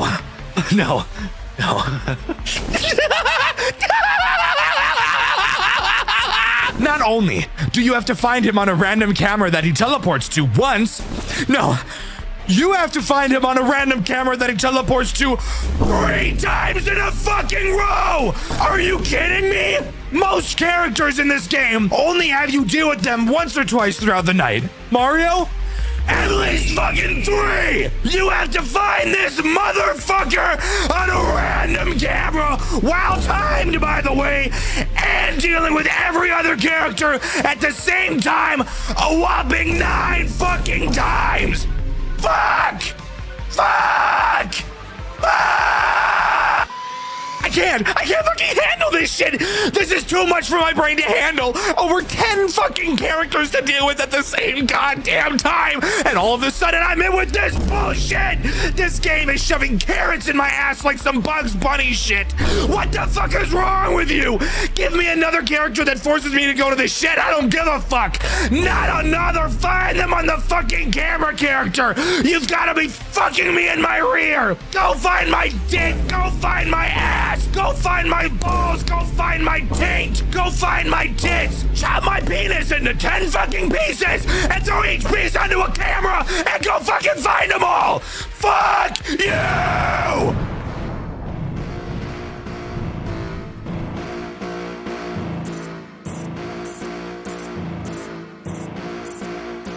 Nintendo, no, you ain't gonna stop me when I get it going. I ain't gonna slow, no, curtains ain't closing. Pouring all the salt, keep the insults flowing. Let up all the incense, come before the storm. Gather in the Smash Bros army like a swarm. Find them on the cameras, nothing but the norm. Cause another crash out, dog, I'm getting bored. Said, dog, I'm getting bored with you. I'm warning you, you don't really wanna start another war, do you? I don't know who's been around here misinforming you. When you fuck with Dxtr, what the horns pouring at you. Up first, Mario is on the chopping block. The fat fuck plumber getting nothing on his cock. His bitch is locked up with a lizard, dropping cheeks on his rock hard fucking penis round the clock. God damn, it's fucking embarrassing. Her hair's in a bun and he's burying himself in her and she's having fun and he's getting his coming. Her sending videos of him fucking her. Check your messages and see. I'll get her home when I'm done with her. Daisy's with him too, Luigi don't know the truth. He's staring at the video, skin white like King Boo. Does he dare to check another? No, it ain't true. Check your Snapchat, bro. She's saying he's bigger than you. Damn! I dumb bitch, I've been locked in. On like Samus and that other bitch, Mega Man. Link on my shit, I could knock you with both hands. Make your head spin, do a dance on your can. Pikachu, flash a light at Pikachu. You behind the fence, I charge it up and thunderbolt you. Now you're fried up, but we still got another hoe to boot. Star Fox turn, flash, epilepsy. Ooh! You get a seizure, Kirby in my heater. Blast his ass into the fucking ether. Samus back, her ass so fat, I need her. Call her lowest way, she grip my Peter.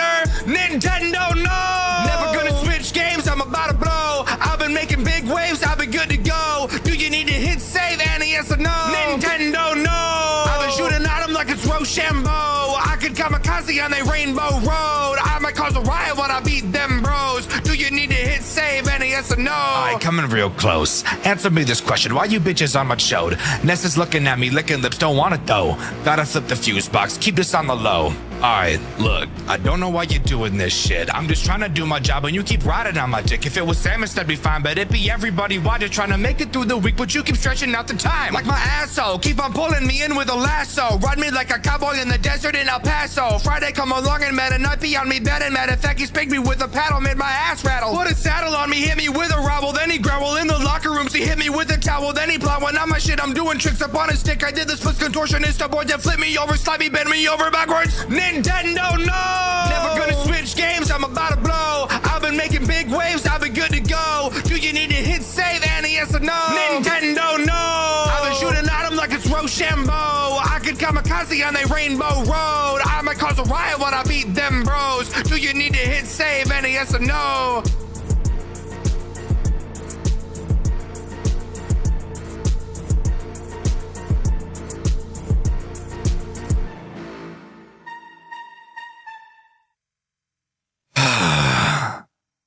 Well, glad I got all that out of my system. With that, we can move on to night 6 and talk about something that actually doesn't make me want to kill myself. However, it does still lay a lot on you. Loading into night 6, you'll see we're no longer in the office and we are now actually in a fucking bunker. How did we get here? I have no idea, but that doesn't really matter. What does matter, however, are the new tools at our disposal. However, me explaining all of them to you right now will not be very helpful. So I'll quickly explain the general tools, and then we'll talk about the character-specific ones as we learn about said characters. Obviously, we have our cameras, pretty self-explanatory. We also have 3 entrances to our office, the big hallway right in front of us, and 2 doors to our left and right. These doors can be closed remotely through the cameras, but you have to slowly charge them up before they can close, and only one can be closed at a time. Also, at any time we'd like, we can cut the power to our office and be left in complete darkness with our thoughts, like me late at night questioning what I'm even doing anymore. But this isn't a therapy session, so let's continue. What about the threats introduced on this night? Given the fact we're in a different location, it has to be different characters, right? Well, that would actually be correct. However, one of the characters is a repeat. Remember that one Mario that I really didn't like from night 5? I know I was pretty subtle about it. Well, it appears he followed us down here. However, he is incredibly easy to deal with this time around. He'll wander around the cameras and eventually find his way into your office. Once he stands in front of you, menacingly, all you have to do is whip out your fucking baton like my Willy and tase him in the balls. I'm not kidding. This is fucking awesome and is just what I need after dealing with the bullshit he put me through on night 5. The next threat introduced on this night is Mega Man. He is also pretty simple. He will try to enter your office through your left or right door. When you see him in that door's respective camera, simply charge up that door and seal it shut. Once he bangs on it, you're free to open the door again. Next, we've got to talk about the Villager. She confused me quite a bit during my playthrough, which you can see over on my second channel, Dxtr Black. She will enter your office through any of the 3 possible entrances. Her rules state that once she enters your office, shut the lights off until you hear her run away. So tell me, what do you think that means? If you answered, wait until she appears in your office like Mario, then cut the lights until you hear footsteps, then turn the lights back on and continue, then you'd be completely fucking wrong, because she actually never appears in your office at all. You cannot see her when she's inside of your office, even if she is literally there. So, how are you meant to deal with her then? Well, you'll have to carefully track her on the cameras. When she enters camera 8, 7, or 6, her next movement will be into your office. So, if you see her on one of those cameras and then don't see her anymore, that means she's currently in your office and you need to cut the lights. The best part? If you have the left door closed and she goes to camera 6, indicating that she will be entering your office through the left door, even if it's closed like we've already established, she'll still be able to enter your office through that door. Isn't that just amazing? Anyways, I could point out the nuances all day long, but that's not what you're here for. The final threat introduced on this night is Andros, a character I've legitimately never seen before in my entire life. I've been able to recognize each character so far, even if I haven't played the game they were from, like Star Fox, for example. But Andros? What the fuck is even that? Okay, I just looked it up.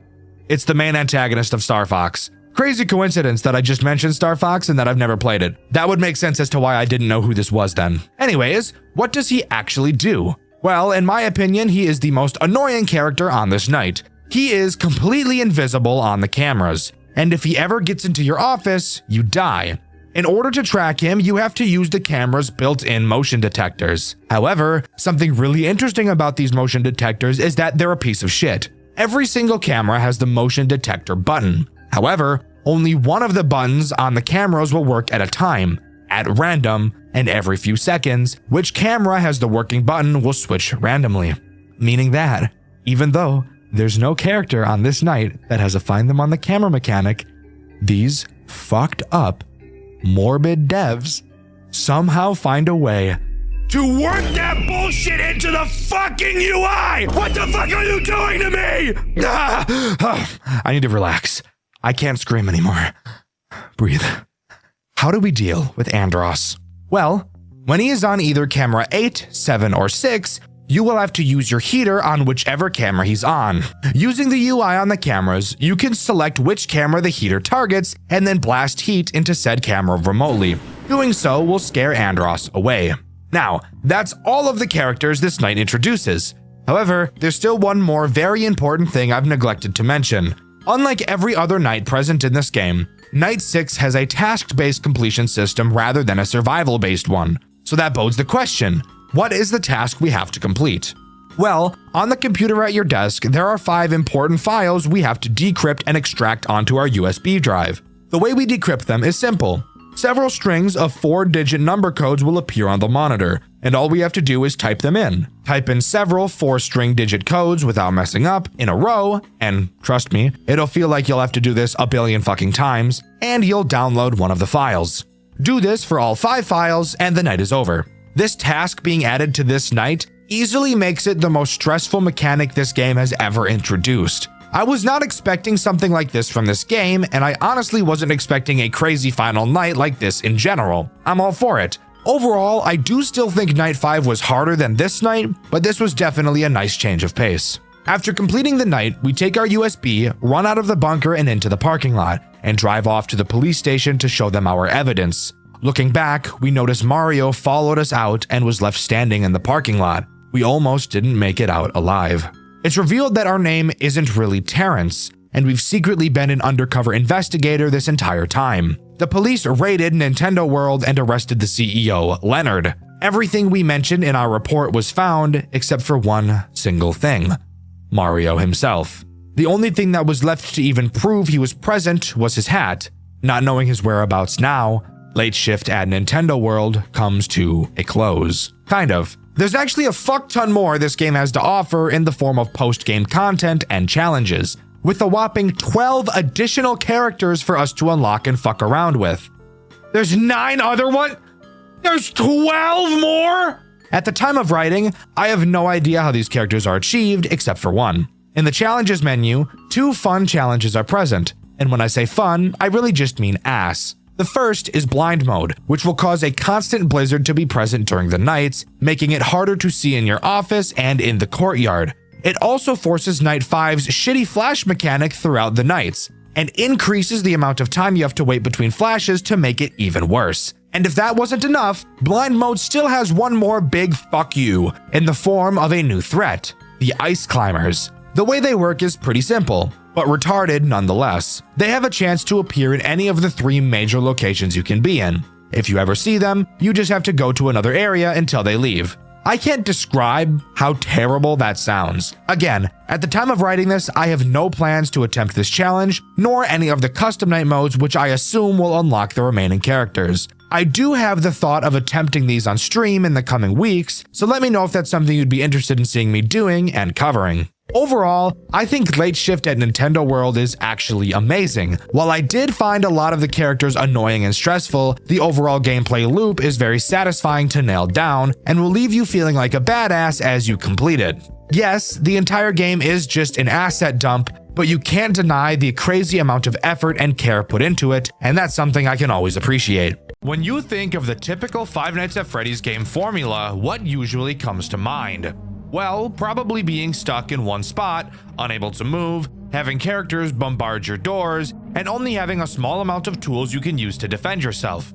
Occasionally, we'll find a fan game that introduces an interesting new mechanic. And of course, every now and then we find a free roam FNAF game that really, most of the time, feels like its own game that just uses FNAF characters. The game we'll be talking about today takes the FNAF formula and completely flips it on its head, giving you the opportunity to decide how long the nights are, and even introducing useful upgrades along the way. The game we'll be talking about today is Teerland, a game I've been asked to talk about quite a few times, and a game I actually intended on covering sooner, but due to a bunch of other interesting fan games I've wanted to talk about, I've just been pushing this video off. But today, here we are to talk about it, so strap in and join me as we dive into the depraved world of Teerland. Teerland begins by putting us in the shoes of David Artell. Years back, us and our brother opened an amusement park called Teerland. After a few years of running, the park shut down and Teal and David went their own separate ways. Years after the shutdown, we get an unexpected call from Teal. All he tells us is to find him at the park. So, not knowing what's going on, we make our way back to Teerland, and this is where the fun can truly begin. Entering the park, we walk around and explore a little, finding some lore pages and oh shit! The fuck was that? In typical horror media fashion, as the main character, I'm going to choose to completely ignore what I just saw and chalk it up to myself seeing things. Continuing to search around the park, we eventually find a pile of garbage bags that look very out of place. Moving them, we find a hidden trap door. So what better choice to make than opening it and climbing straight down blindly instead of, oh I don't know, going back home to our family and sleeping like a normal person? Of course, climbing down a ladder in a FNAF game isn't as simple as it sounds. Instead, it's made into a minigame very reminiscent of the vent crawling section from Sister Location. Except this time around, there is actually a threat. Because yes, if you didn't know, you literally can't die in the vent section of Sister Location. That entire game is hot ass, and if you'd like to hear me talk about how bad it is in another video, let me know in the comments below. As we climb down the ladder, the first threat of this game is introduced, Teeler. As you climb down the ladder, Teeler can appear on either side. When he does, all you have to do is shine your flashlight at him and he'll go away. However, this game thought it would be really funny to make your flashlight have a startup time. So when you see Teeler, you'll kind of just have to awkwardly stare at him for 3 seconds while you wait for your flashlight to charge up and turn on, which just feels really goofy. So, now I have another question to ask you. How do you know a FNAF game is going to be really complicated before you even start? Well, in cases like Post-Shift 2, it's walls of text explaining the mechanics that cause the game to feel so bloated it's not even fun. Well, what else? Let me tell you. There is quite literally nothing scarier than opening a FNAF game and seeing that there's a tutorial night. That's how you know the game you're about to play is going to have the most obtuse and random mechanics you've ever seen in your entire life, and Teerland is no different. So, now's the time I get to explain to you the several tools at our disposal in a way that is hopefully not mind-numbingly boring. But hold up, guys. I want to take a little break here to tell you that this video is sponsored by me. For those of you who didn't know, I have channel memberships. I would never ask anyone to do this as I don't even have any interesting perks attached. But if you really enjoy what I do and would like to support me a little bit extra, that's a great way to do it. Also, if you'd like to actually get something for your money in return, I have a merch store with some designs I commissioned from a fan. The same fan who actually drew these new character PNGs. So if you'd like to have my silly little demon character on your clothes, then that's a great place to go do that. And hey, if enough people end up liking that stuff, I will 100% get some more created in the future, and maybe even commission some more fan artists for some uniqueness in art styles. You can find the link to that in the description of this video. Sorry for the interruption, let's talk about Teerland. To begin, there are 3 rooms that you can occupy: your office, the hallway, and the supplies room. Each does exactly what you'd probably expect. The office is where you'll do your major important operations. The supplies room is where you do important side objectives throughout the night, and the hallway connects those 2 rooms. Simple. To start, we need to understand how it is you actually complete a night in Teerland, because it's not as simple as most FNAF games tend to be. Teerland uses a task-based completion system rather than a time-based one, except, once again, Teerland chooses to do something different than most task-based completion systems. The goal of Teerland is to lure all of the animatronics in the building into a bunch of holding cells, and the way we do that is by taking control of another animatronic that's in the supply room. So the first thing you need to do each night is walk to the supply room and put the animatronic together. Its body parts can be found in the hallway and in the supply room itself, and if you want to hear something awesome, these body parts can apparently teleport at will, because you will commonly walk through the hallway, see nothing, walk into the supply room, see an arm, then walk back into the hallway and find a leg just chilling on the floor. Where did it come from? You tell me. Anyways, once you attach all 3 pieces to the robot, it will leave to roam the building. At this point, you can go back to your office and begin to control it. So, who is the first threat during the first hour of this game? Well, that would be Teerland himself. Really, since you won't often come into direct contact with the characters in this game, and you don't deal with them in a typical FNAF way, the way I'm going to choose to talk about these mechanics is going to be different than most of my videos. In order to lure Teerland, you have to get within a 1 tile's range of him. On your computer, you will see several map tiles, and about once every second you can move the Teerland robot you built from 1 tile to another. Throughout that night, Teerland will naturally move around the building, with the goal of making it to your office. By making Teerland get close to Teerland, a lure meter will start to increase. However, it's not just as simple as standing right next to him. Teerland has the ability to infect the lure, meaning that if you make the lure stand in one spot right next to Teerland for too long, he will infect it. So all you really have to do is make sure you move back and forth while trying to lure him. If Teerland does infect your lure, you'll have to go back to the supply room and hack the firewall of the robot, I think. I don't really know what it is we're doing, I'll be honest. Basically, when the lure is infected, go to the supply room and open up your firewall. Inside, there will be a list of files with one of them infected. You can tell which one is infected because it will have the prefix Zanny_. All you have to do is click on it and boom, you'll be able to control the lure again. Anyways, back to luring. Once Teerland's lure meter is completely full, he will begin to chase your lure. This is when you need to get Teerland to one of the holding cells and lock him inside. Once you've done that, you can safely check off your to-do list and end the hour. But before we can talk about ending the hour, we have a few more important things to talk about. The first of which being your health. No one character alone will be able to end your run in 1 jump scare. Each character has a certain damage stat, and they will deal that number of damage to you upon jump scaring you. Typically, it's 2 jump scares and it's game over. However, you do have a med kit inside the supply room, so if you ever get injured, just go there and do like the protagonist from Resident Evil and fix your injury with a bandage. So that brings up the question, how do the animatronics actually damage you if you're constantly moving them around? Great question. As I've already said, Teerland's main goal is to get to your office, so you'll commonly find him moving to the bottom of the map, as that is where the hallway to your office is located. If he gets to your hallway, your lure won't be able to reach him, and you'll have to defend yourself to make him enter the main room once again. You do not want to encounter Teerland in your hallway. So, if you suspect he's there, Before you walk into the hallway, you can look through the keyhole of the door to your office. If he's in your hallway, you will see his eyes staring back at you. If this is the case, then you will need to quickly stop looking through the keyhole and wait until you hear Teerland leave. If you walk into the hallway or stare at him through the keyhole for too long, then he'll grip your hips and make you bounce on a crazy style. One last thing to note about Teerland is that he is the slowest character to lure, making him by far the most annoying character we'll deal with throughout the game. With enough effort, you can take control of anything. An ability far more powerful than any other.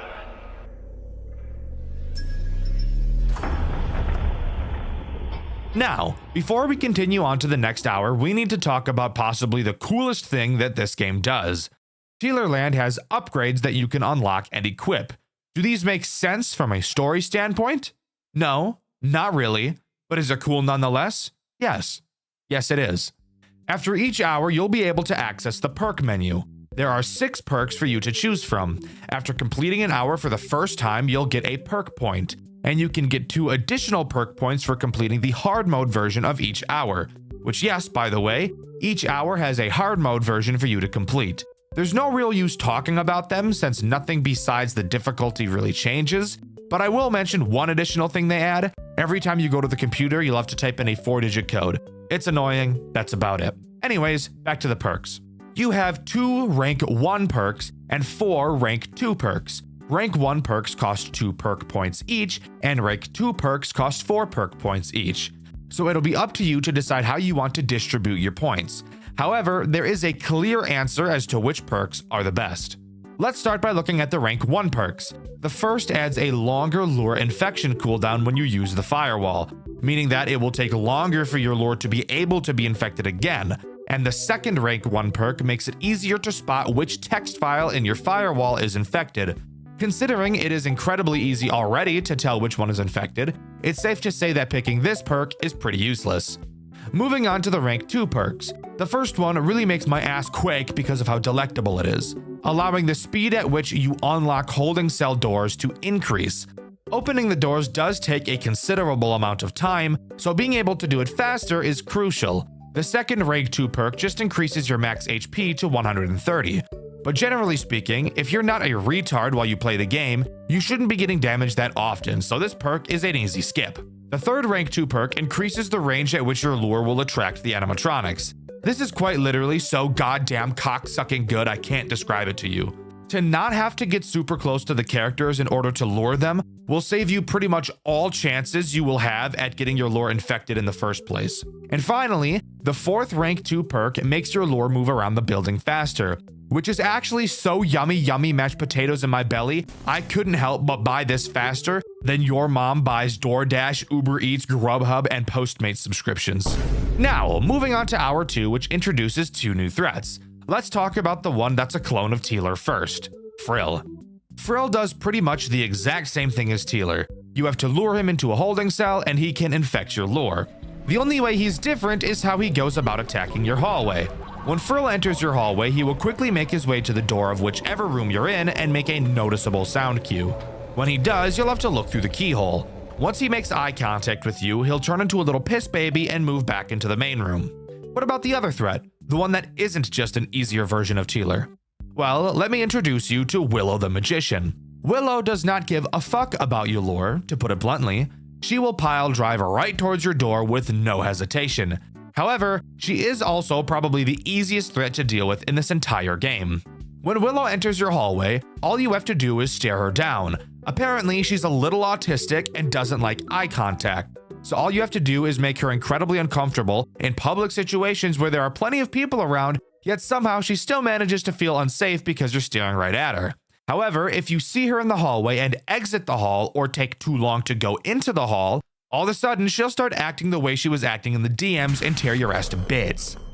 His machines have far greater potential than what they were made for, sitting in this facility, rotting away.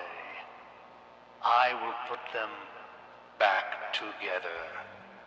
Hour 3 introduces another copy and paste character. However, I don't feel like she's that big of an issue.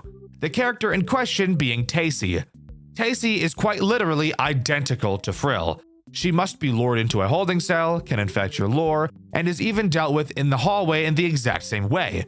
The only major difference is that she's a lot quieter. She'll still make sound cues, but the chances of you actually hearing them are pretty low. This night does really start to bring into question how hard this game has the possibility of being. Since we obviously can't lure all 3 characters at the same time, it is very likely that at this point of the game we will pretty consistently have someone in our hallway. And with 2 of these characters requiring us to stare at them through a keyhole to deal with, it makes it a hell of a lot more likely that Willow will plow us in the ass. However, I do need to give Teerland credit where credit is due. Although this game may sound like it can be incredibly unfair, this is honestly one of the most enjoyable FNAF experiences I've ever had. Even at the few frustrating bits I had, which you can see over on my second channel, Dxtr Black, I still found myself excited to play the next hour, and even found myself really wanting to complete the hard mode versions of the night, both to unlock the points and perks, and because it's genuinely just a super fun gameplay loop. Don't mind if I do. Done.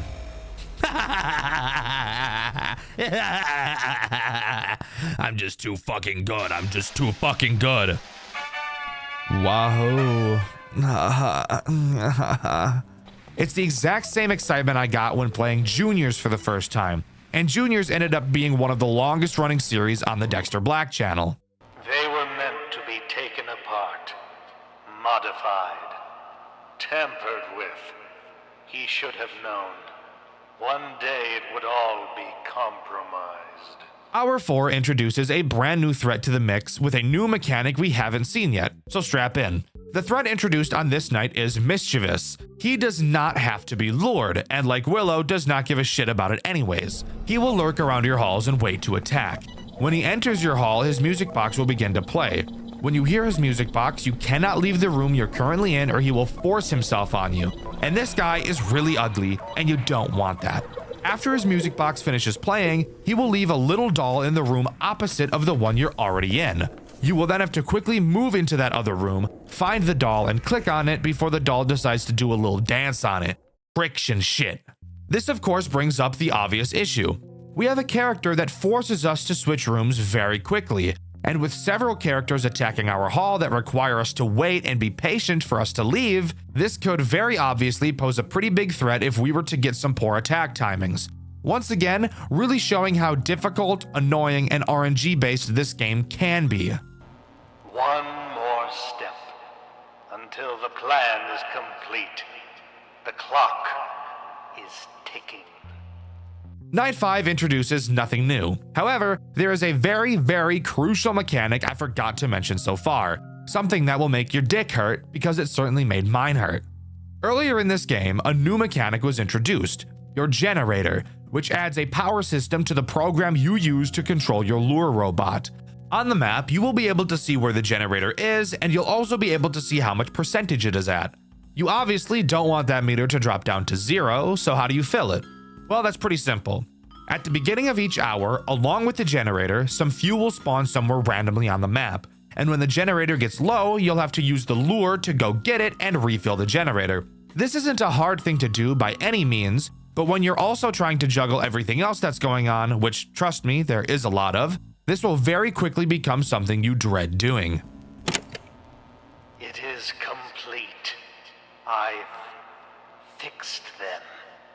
I have made them perfect. They are all together now. They are now one.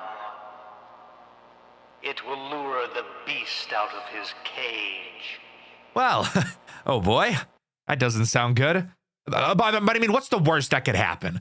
It's not like they're gonna take every character we've seen so far and merge them into one giant terrifying abomination and throw us into a new game mode that we haven't seen so far and have us learn from scratch, right? Oh, word. Shit is snowing. What's going on here?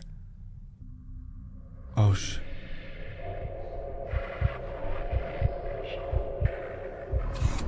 Something tells me it is most certainly not. Okay, what the hell did I just see?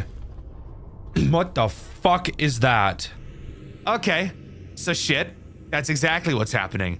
Well, what do we have in store for us this time? For some reason, we're in a fucking dank cave. Not really sure why, but we are. And on top of that, there's a computer down in this cave. Again, not really sure why, but we roll with it, I guess. The goal of this finale hour is to destroy what this game calls Deterrent, which, yes, is every single character we've seen so far merged into one giant terrifying abomination. The way we go about destroying this thing is actually pretty cool and does literally feel like a boss fight, unlike most FNAF games that introduce boss fights. To start, let's talk about how Deterrent attacks, as it's pretty simple. There are 2 entrances to the room you're in behind you. Occasionally, you'll be able to hear him approach you from behind, and when he does, all you have to do is whip around and hold your flashlight on him. Which, yes, by the way, does have a battery life, so that's fun. Anyways, now to how we beat him. On the computer, we can see 4 rooms. Each room has a generator in it. When you hold the generator down, it will start to charge up. When it reaches 100%, it will explode. I'm sure you can see where we're going with this. You'll be able to see the Deterrent moving around on the map. However, while you're charging a generator, for some reason, you go blind, which serves to make it more difficult to track Deterrent, but also just literally makes no sense from a gameplay standpoint. But regardless, once you have a generator almost full, you will need to open the door to the generator's room. This will make the Deterrent enter the room, but he won't stay in the room for very long, which is why you should already have the generator borderline completely charged by the time you invite him in. Obviously, once he's in, blow that bitch sky high and deal some damage. Then do this 3 more times, and congrats, you've won. Fucking moron, he did it 4 times! Ooh, what the hell? Where am I going? Oh. Yay! Hooray! Hooray! We fucking did it. Oh shit. What's gonna happen here? Oh damn. Oh.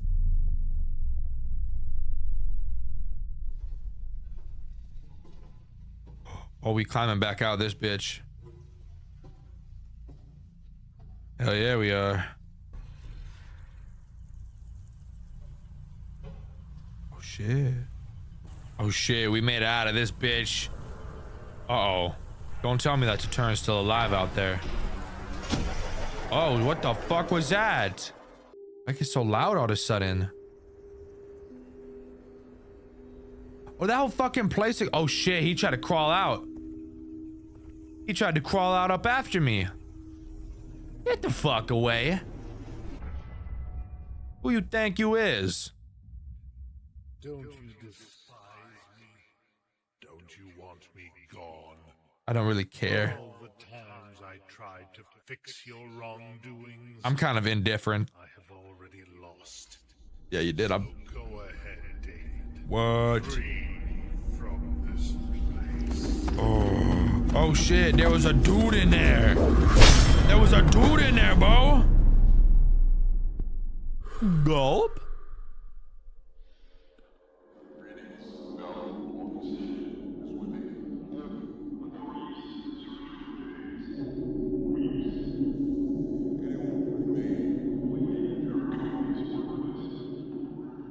Brutally slaughtered. Wait, did you tell me I just killed a fucking dude down there? Like it wasn't even a robot? I just killed a dude? Is that what you're saying? Trying to understand here. Oh shit. That is disco, bro. Teerland. No, that was badass. That was a badass game, bro. I can't even front with you. And just like that, we have completion. David puts an axe through the Deterrent's head, and we have game over. Except one where we look like a badass. But the story of Teerland is far more interesting than just that. It begins with 2 brothers, long before the lights of Teerland ever flickered on. Teal Artel and David Artel built their company from nothing, a small business that slowly grew into something bigger, something sharper. And at the peak of that momentum, the brothers opened an amusement park attraction. Something simple, something fun, something that, at the time, didn't feel like it carried any real weight. That attraction was called Teerland. For a while, it was nothing more than a strange little corner of the Artel brothers' world, a pet project tucked into the side of a much larger dream. Families came and went, the park buzzed with life, and nobody thought of it as anything more than a novelty. But places like this don't stay harmless forever. Not when the people running them drift apart. Not when one of them starts slipping into ideas that don't belong in an amusement park. Eventually, Teal and David's partnership cracked. The company fractured, and not long after, Teerland shut down completely. No public explanation, no clean ending. The gates closed, the lights went out, and the attraction was left to rot under its own dust. When the world moved on, the Artel brothers went their separate ways. One of them tried to rebuild his life, the other vanished. Years passed before David Artel heard from his brother again. Out of nowhere, Teal reached out to him, a voice from a past he thought he'd buried, begging David to return to the old amusement park. The message didn't make sense. It didn't sound like the Teal he once knew, but there was fear in it, desperation, something that made David realize he couldn't ignore it. And so, against every instinct telling him to stay away, he went back. When David arrived, Teerland was worse than abandoned. It felt staged, silent in a way that didn't feel natural. Half-crumbled structures, props left in strange positions, as if the place hadn't simply been forgotten, but deliberately prepared for someone. And as he wandered deeper into the park, trying to find his brother, he stumbled across something that confirmed it. A hidden entrance leading down into the earth, tracing beneath the park itself. David's company, the one he and Teeler built together, had been hiding an entire facility underneath the attraction. A whole underground complex, sealed off from the public long before Teerland ever closed. A place where their past hadn't just been stored, it had been left alive. Once inside, David realized this wasn't just a forgotten workplace. The lights still worked, the systems still responded, and something else was awake down there with him. Something that didn't want him leaving. As he pushed further into the complex, the truth started to bleed through in fragments. Teal had been down here. Recently, he'd been working with the animatronics again, repairing them, rewiring them, bringing pieces of a dead attraction back to life. But whatever he had been doing, it wasn't for entertainment anymore. The machines began to move on their own, stalking the halls, watching David, responding like something had trained them toward him specifically. None of this was accidental. None of this was the result of some wandering malfunction. Teal had built an entire scenario deep underground, a controlled maze, a sequence of escalating encounters, leading David step by step through the remnants of their old work. Every hour that passed in the facility dragged him closer to the heart of the place, and closer to Teal's intentions, and along the way, David discovered something he had always kept buried. The truth about what happened years ago, about the employee who died, about the body that David hid, and about what that one terrible decision did to Teal's mind. When Teal finally emerged, no longer the person David once knew, but someone warped by grief, guilt, and obsession, David realized the entire journey through Teerland had been orchestrated. Teal didn't bring David here to save him, he brought him here to force a reckoning between them. Surrounded by the machines that represented everything that went wrong in their lives. The final confrontation wasn't between man and animatronic, it was between brother and brother. One consumed by the past, the other trying desperately to bury it. And in the end, the fight ended the only way it could. David killed Teal. Not out of malice, not out of hatred, but out of a moment where survival became the only option left. When it was over, the facility fell silent. The machines powered down, and as David surfaced from the underground, authorities arrived. They didn't see a man who'd been hunted. They didn't see the twisted maze his brother designed. All they saw was David Artel standing over the body of his own brother. He was arrested, charged, and locked away. And just like that, Teerland, the amusement park, the secrets beneath it, the broken partnership that created all of it, was left behind again. This time buried under police tape and unanswered questions. A dead attraction built on dead ideas, reclaimed once more by silence. And with that, as far as I'm aware, is all that Teerland has to offer. Overall, I think this game was a ton of fun to play. It's not often that a FNAF game has me wanting to try and 100% it, but just like Juniors, Teerland had me wanting to give it a try. The character designs are amazing, the atmosphere and story are phenomenal, and of course, the gameplay loop is one of the most enjoyable I've ever played. The ransomware genre is a subgenre of Five Nights at Freddy's games. While none of these games seem to actually understand what ransomware actually is, the general idea of these ransomware games is to make it appear as though your computer has been compromised by said game. A popular ransomware title you've probably heard of before and that I've actually covered on this channel is Graveyard Shift at Freddy's. And today we'll be diving into my favorite Five Nights at Freddy's ransomware game ever made, FNAF 1 Remake. Created by Marco Antonio, FNAF 1 Remake was designed as an April Fool's joke, so to some, the idea of actually playing it on release was off the table. However, for those who did choose to give it a try, I'm willing to bet they had a very interesting FNAF experience like never before. This game is fascinating. This game is creative, and this game is awesome. So join me today as we dive into the sad and depraved world of FNAF 1 Remake. FNAF 1 Remake centers around us as individuals rather than an actual character, which is something super cool that I've never seen in a FNAF game before. The game opens to a cutscene that just displays text. Explaining the story of the game may be a little confusing, so let me make something very clear.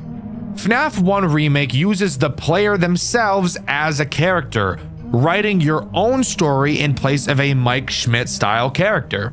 In this game, we've re-downloaded Five Nights at Freddy's to try and recapture the nostalgia we originally had as kids when the game first released over 10 years ago. As someone who was around very early into FNAF's lifespan, in fact, I actually joined the community before FNAF 2 was even announced, this is a topic that I could personally find myself relating to. I can still remember my first experience with the game. I was on the couch with my buddy who had the demo version on his tablet. He booted it up and I got too scared when Bonnie showed up at the door.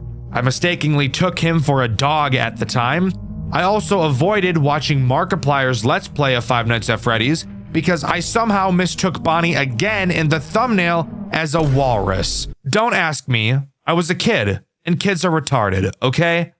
The game refers to itself as Buddy throughout the playthrough. Buddy tells us in the opening cutscene that he's going to give us the nostalgic feeling we've been yearning for, and it's going to be so perfect that it surpasses perfection itself. Shortly after, Buddy takes control of the program and quite literally changes the size of the window to show off how in control he really is. For the remainder of the game, we will not be able to put the game into full screen. Something I originally thought was going to be super annoying, but I actually grew to find charming throughout my playthrough. And with that, we can really start to dive into this game. I hope you're excited, because this game is really fucking cool. Throughout the nights, Buddy will talk to us before beginning each one. Buddy asks us if the office looks like the one we remember, just like the old days. He explains that the main idea of the game hasn't changed. It's a remake after all, and before he can say anything else, Night 1 begins. The only threat introduced on Night 1 is Bonnie, and he works in the exact same way that Bonnie does in Five Nights at Freddy's 1. Once again, this is a remake after all. Bonnie will make his way to your door and you'll have to close it to keep him out. However, Bonnie can actually attack both of your doors instead of just one. But when I tell you that these character models are a whole lot more uncomfortable looking than the originals, I mean it. Oh my fuck! Oh, fuck that, bro. Fuck that.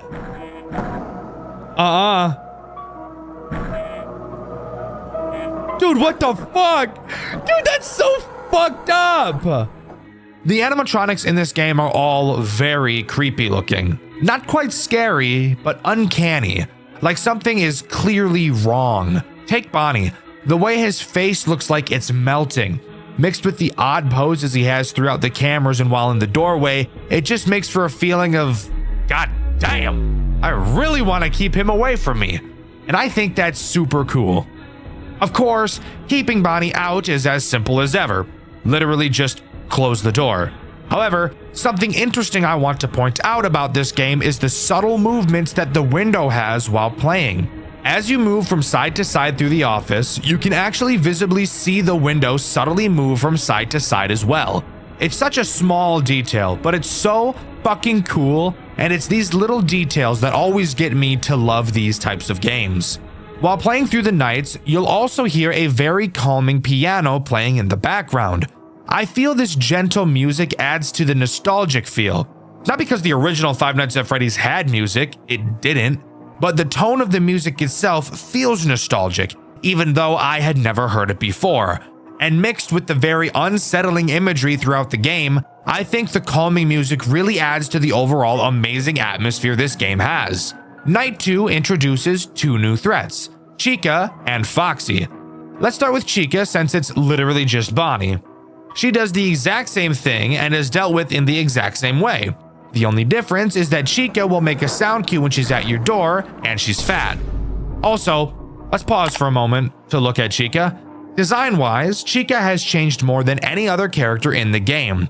Her beak is gone, instead being replaced with a human-looking smile, which is just something I could have gone without seeing, thank you.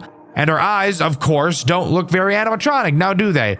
Also, her bib just says snack, and it's spelled wrong, so that's great. The other character to mention, of course, is Foxy, as previously mentioned. Foxy is pretty much the same as in Five Nights at Freddy's 1, with a few minor differences.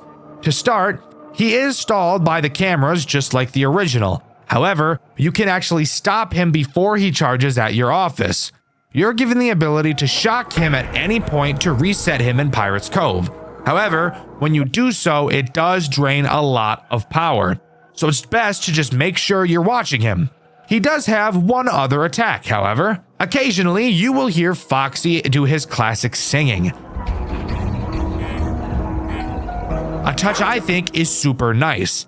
The classic da-da-dums from Foxy are some of the most memorable noises in the entirety of the FNAF franchise.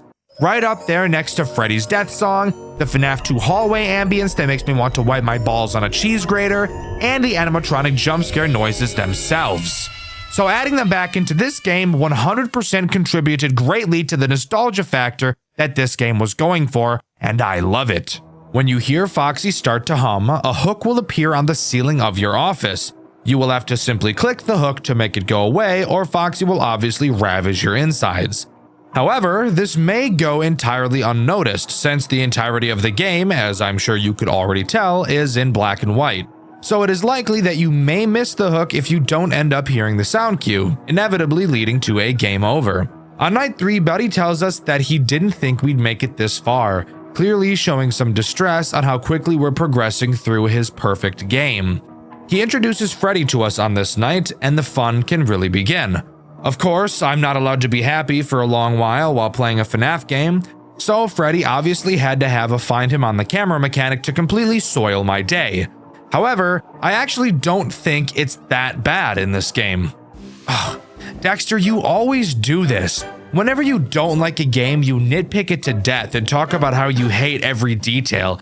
But when it comes to a game you like, you forgive almost everything in the game, even if it had the same mechanics or problems that another game had that you didn't like. You're a hypocrite. I'm not a hypocrite, you're just brain dead. We have to pause for a moment to make something clear, since it's obvious from reading some of your guys' comments that you have no idea how opinions work despite the fact you guys have so many of them. So let's get together and do a little opinion breakdown. To start, I hate when FNAF games put a find them on the camera mechanic into their game. I think it's bad, and I think it disrupts the flow of the game. However, I don't mind this mechanic in FNAF 1 Remake. Does this make me a hypocrite? The answer is no. Let me dumb it down for a bit for the people in the back who don't think too good. Let's imagine someone doesn't like tomatoes. Would you call them a hypocrite because they claim to like ketchup?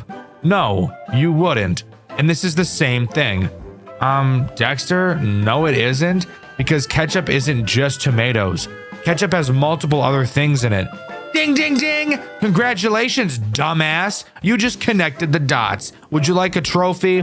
Well, too bad. You've been on this planet for way too long to finally be able to figure this out right now. In the same way that ketchup isn't just tomatoes, FNAF 1 Remake isn't just a find them on the camera mechanic.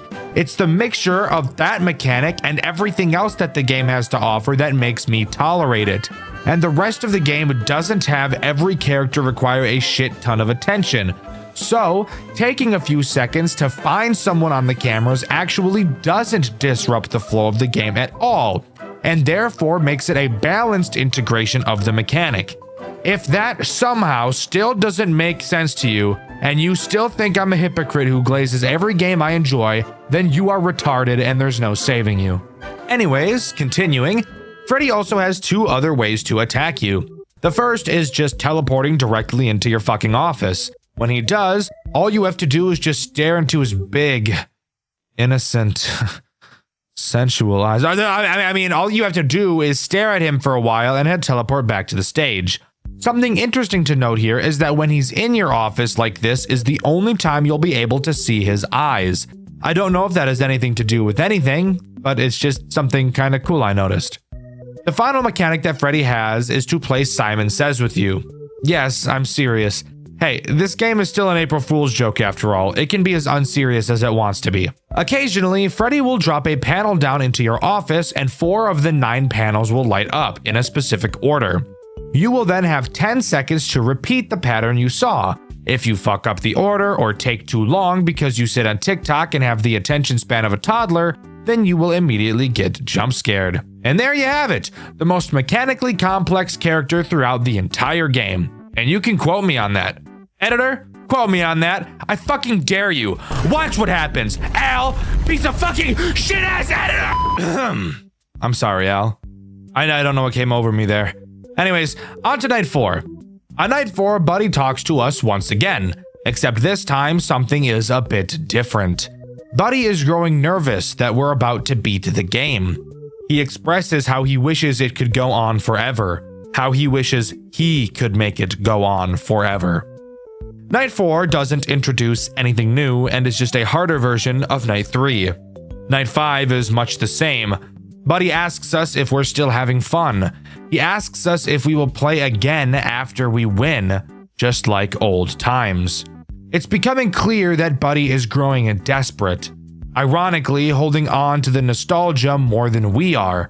He doesn't want us to leave, and I get the weird feeling that he's not going to let us. And I was right. At 4 a.m. on night 5, Buddy ends the night abruptly to talk to us, finally showing himself. An uncanny drawing of Freddy. He's grown aggravated with our supposed lack of appreciation of his masterpiece.